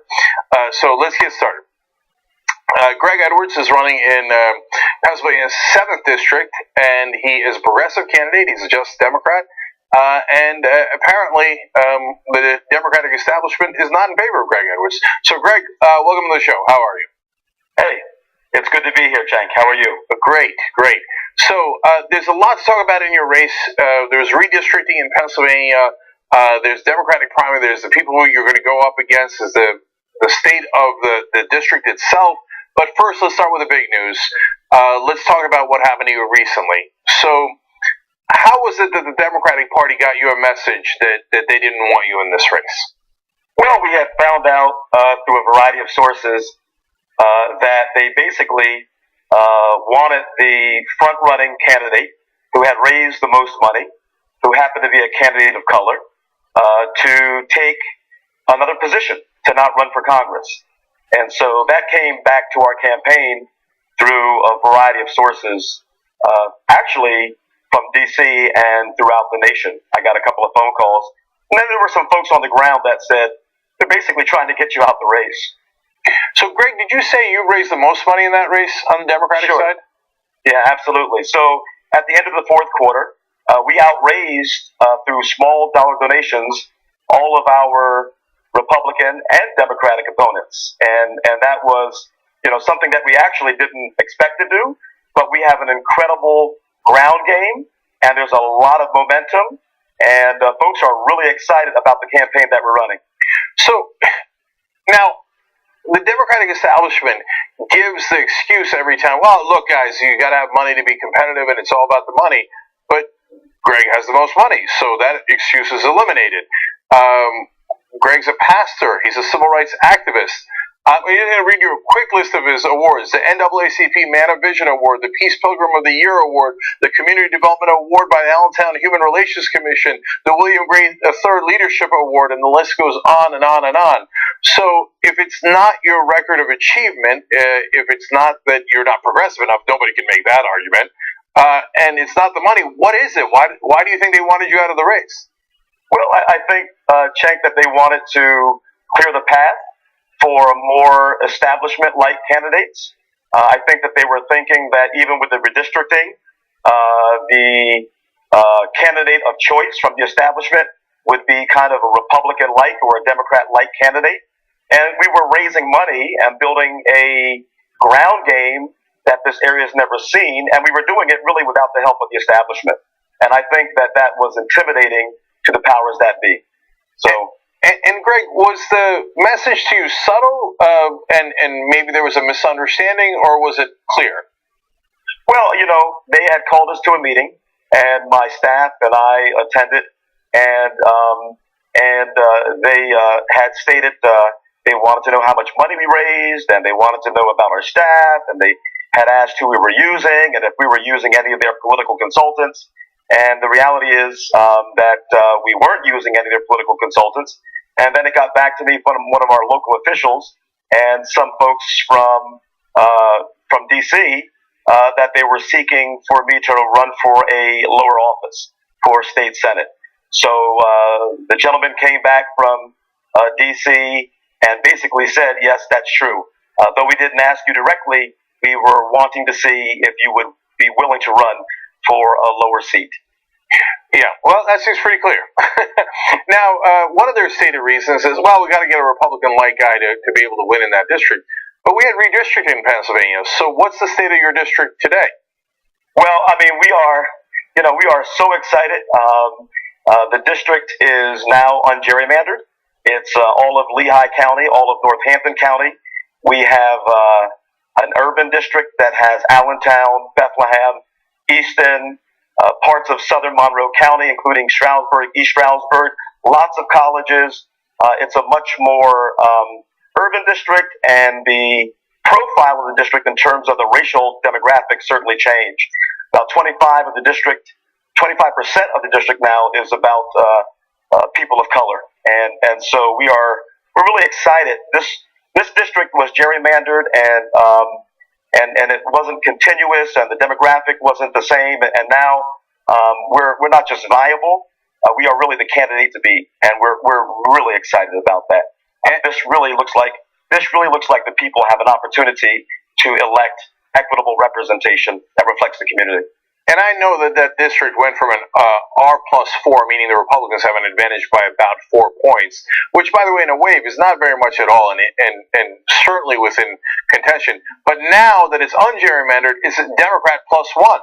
So there's no reason why a progressive shouldn't win that race. And I'm going to get to your policies in 1 second, Greg. But one more thing about the state of the race.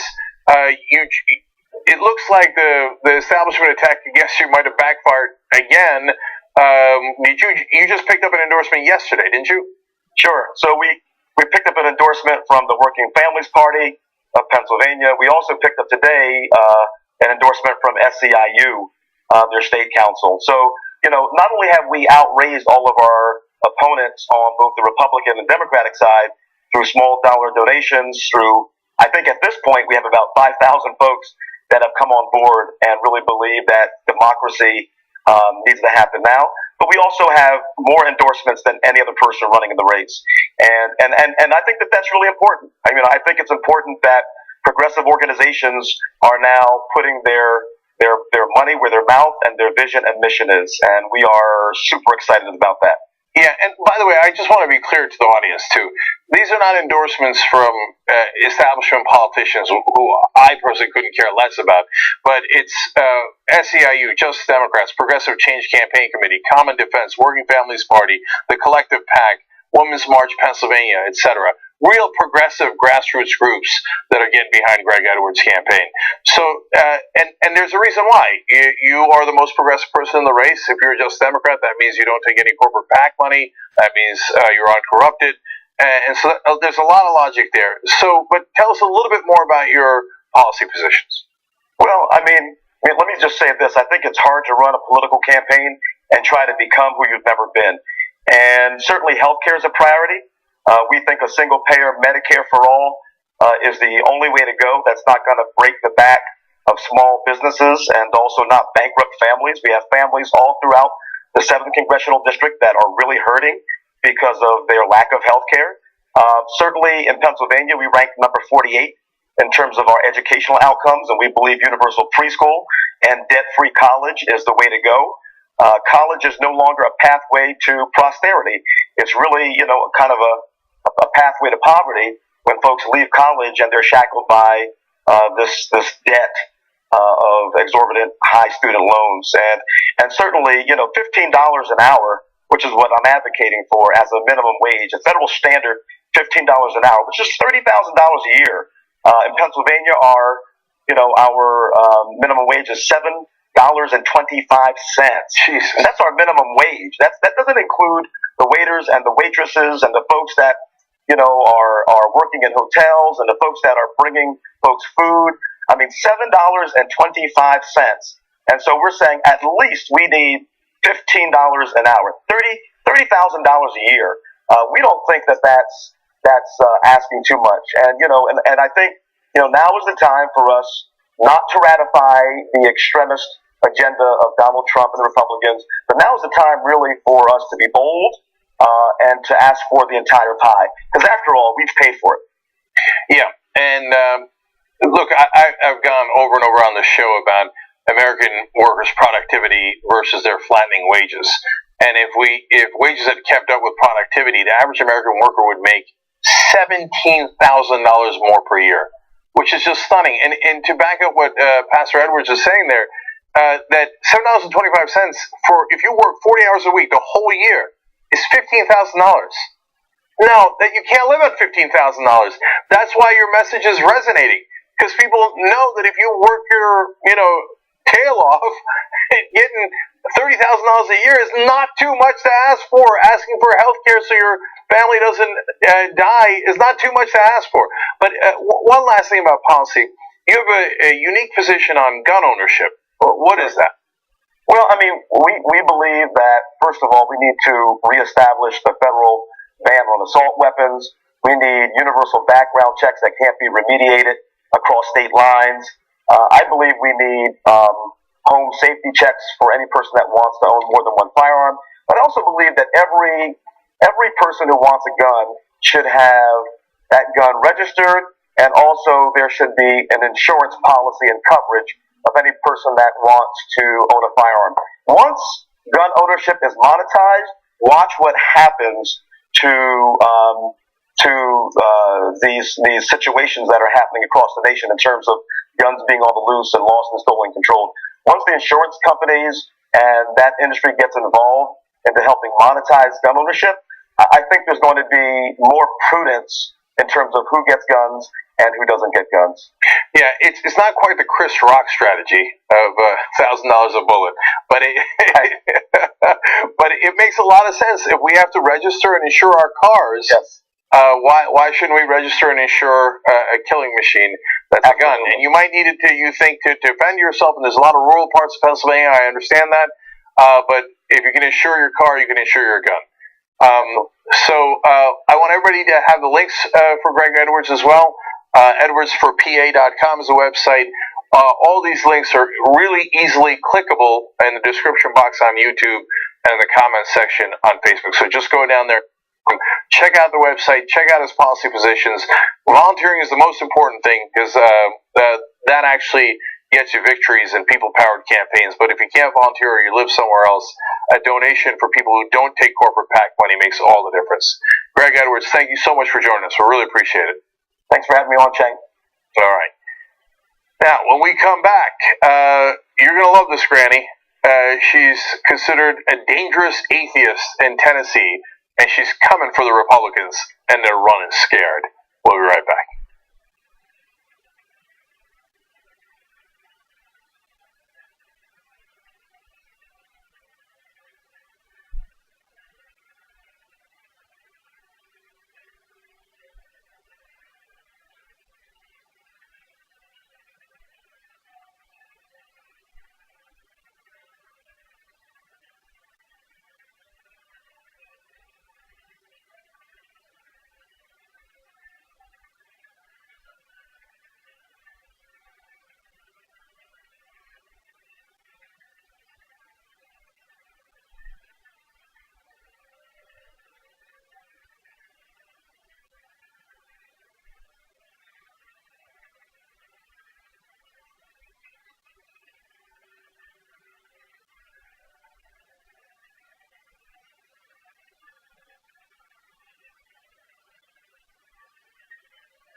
Now, this is an interview I'm really excited by. It's Gail Jordan, and I think you're going to like her when you meet her. And to me, Gail is a real American. I'm going to explain why. First, Gail, welcome. Thank you. Gail, you are a character. First of all, you've been called a dangerous atheist. You've got Republicans saying, I love this quote, in my 40 years plus in politics, I've seen few candidates as dangerous as Gail Jordan. That's from the lieutenant governor, apparently, in Tennessee. Apparently. Yes. So I can't wait to find out how dangerous you are. But you also have an interesting background. You're an Ironman competitor. You've got a small farm in Rutherford County. You raise longhorn cattle, goats, donkeys, and chickens. That's me. And you decided to attend law school at 50 years old. That's it. That's right. Wow. That's a life and a half. Yeah, it is, isn't it? So, are you a lawyer now? I am. I became a lawyer in 2015. Okay. So then you thought, why not get into politics while I'm at it? Sure. Why not get into politics? Tennessee, we have a Republican supermajority here in Tennessee. Very, very rural, very Republican area. And the Republicans have been in control for about 8 years, complete control. So there are so many voices. There are so many progressive liberal voices in Tennessee whose ideas are not getting out. And I know that in order to run for office, you have to have a big mouth and a thick skin, and I have both. And so I actually ran for this seat in 2016, and I did about as well as every other Democrat in Tennessee. This is an area that Trump won by about 50 points. And so this seat became available, became an open seat when the Republican in this seat took a Trump appointment in agriculture. So now it's an open seat, and election day is Tuesday. So now this is a state Senate seat in Tennessee in the 14th district. Now they say that you can't win because you're an atheist. Sure. And well, in Tennessee, it's literally against the law, although it's an unconstitutional law. So tell us why you think you can win. Because the voices that haven't been heard, the Democratic voices, understand that being an atheist is not it's not disqualifying. We all understand here what freedom of religion is. We understand that that's the foundation of our country. And I have had the most positive experience. This is a highly religious area, and even my Christian supporters are trying to explain to other folks what the true meaning of freedom of religion is. You know, I advertise that I'm an advocate of religious freedom. If my opponent's religious freedom were under attack, I'd be first in the line to be able to defend that. And so I know the statistics about an atheist holding office, blah, blah, blah, but we have found that that may be true somewhere. It may not be true here. We have had so much positive support, and there have been so many voices that have spoken out, including Republican voices, because of the Tennessee Republican Party's attack on religious liberty. And Gail, I'm curious. Did you consider hiding the fact that you were an atheist when you were going to run? I have been an atheist for about 10 years. I was a religious person for about 45 years, Cenk. And when my children reached their teenagerhood and they began asking me questions, I had raised them in church. We were all believers. I had 4 children real close together. And when they began to ask me those questions, I agreed to study with them and search with them. And the long and short of it is we came out the other side having lost the confidence that our beliefs, the beliefs that we had grown up with, the beliefs that we were embracing were true. It was just a loss of confidence. So for about 10 years, I have not been a believer. I've been a secular person. The word atheist, has negative connotations, and so we've tried to educate our folks about the meaning of the word, and I've tried to tell my story over and over again. When I ran for the seat in 2016, yes, I couldn't hide it altogether. I'm the executive director of an organization called Recovering from Religion, which supports and provides hope, healing, and community for folks who are struggling with religion. So I couldn't hide it, nor did I want to. I thought I would try to minimize it. And in 2016, when the Democrats were not being listened to or paid any attention to, it never even came up. But this go, it has become something of an issue. Yeah. And look, never run, never hide, right? Right. So right. You got to be who you are. It's you can live with yourself if you lose giving them what you got. You can't live with yourself if you lose being someone else. I agree. And I think that what people respect in politics is strength. And so whether they agree with you or disagree with you, if you come in strong and say, this is who I am and I'm going to fight for everybody's religious liberty, including the liberty to not have a religion, I think people get it. I think that the mainstream media and a lot of the conventional wisdom in both political parties don't give people enough credit. I think if you're honest with them and you're not a greasy politician and you're forthright, they'll at least respect you for it.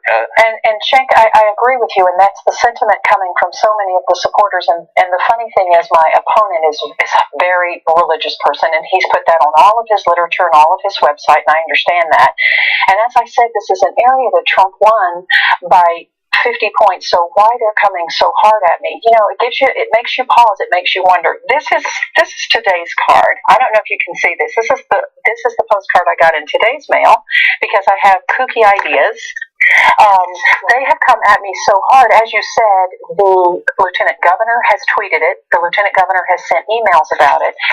My opponent's campaign manager actually wrote an email to the pastors of the churches saying, you need to tell your congregation to vote for the Republican candidate because this lady is an atheist and of course she has no morals. And it's just been, it has done nothing but inflame our folks because it's such an attack on religious liberty. Yeah, and they wouldn't do all that and spend money on those mailers if they weren't worried. Right? So, Gail, you got them running. Okay. Something like that. Yeah, I love it. And so now they talk about your dangerous ideas. So it says here you're running on a pro-cannabis platform. I am. Because there wasn't enough curveballs in this race. So I love it. Why?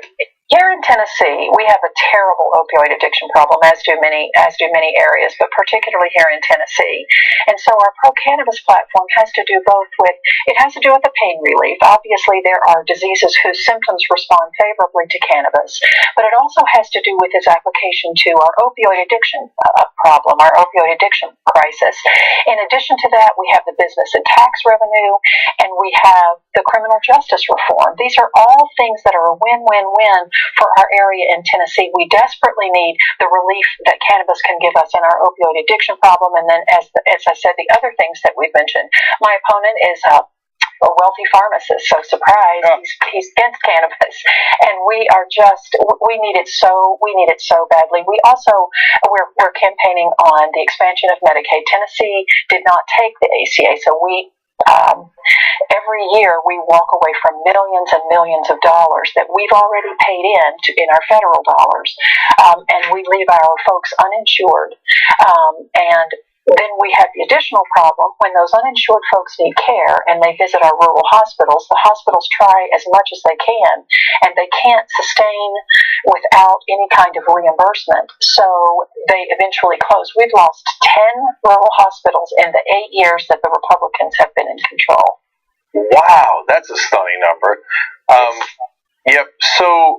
And then we're running short on time, but I know you want to fix the roads down there, and obviously you care about the education down there as well, and those are issues that resonate with people. But look, I think that they're scared of you for a good reason.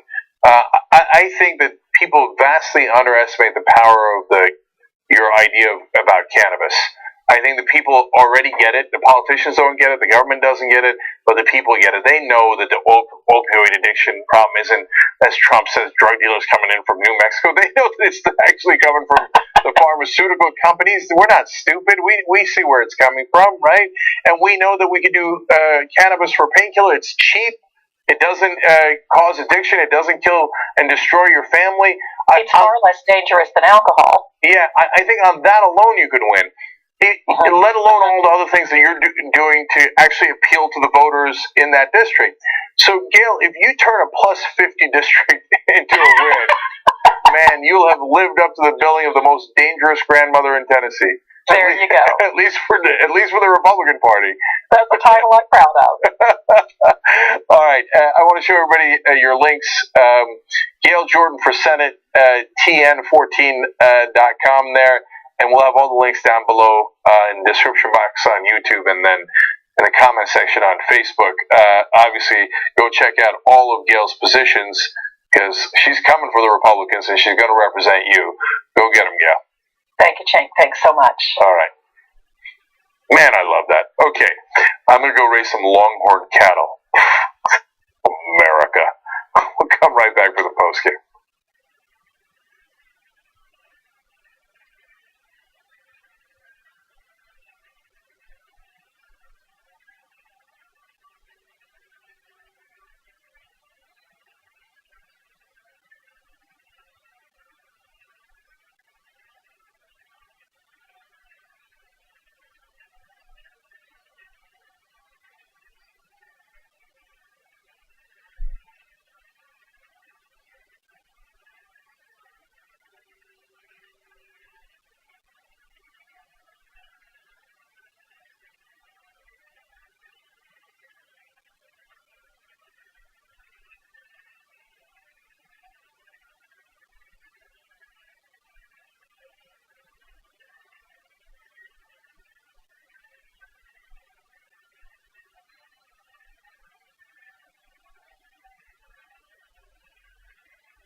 Este nene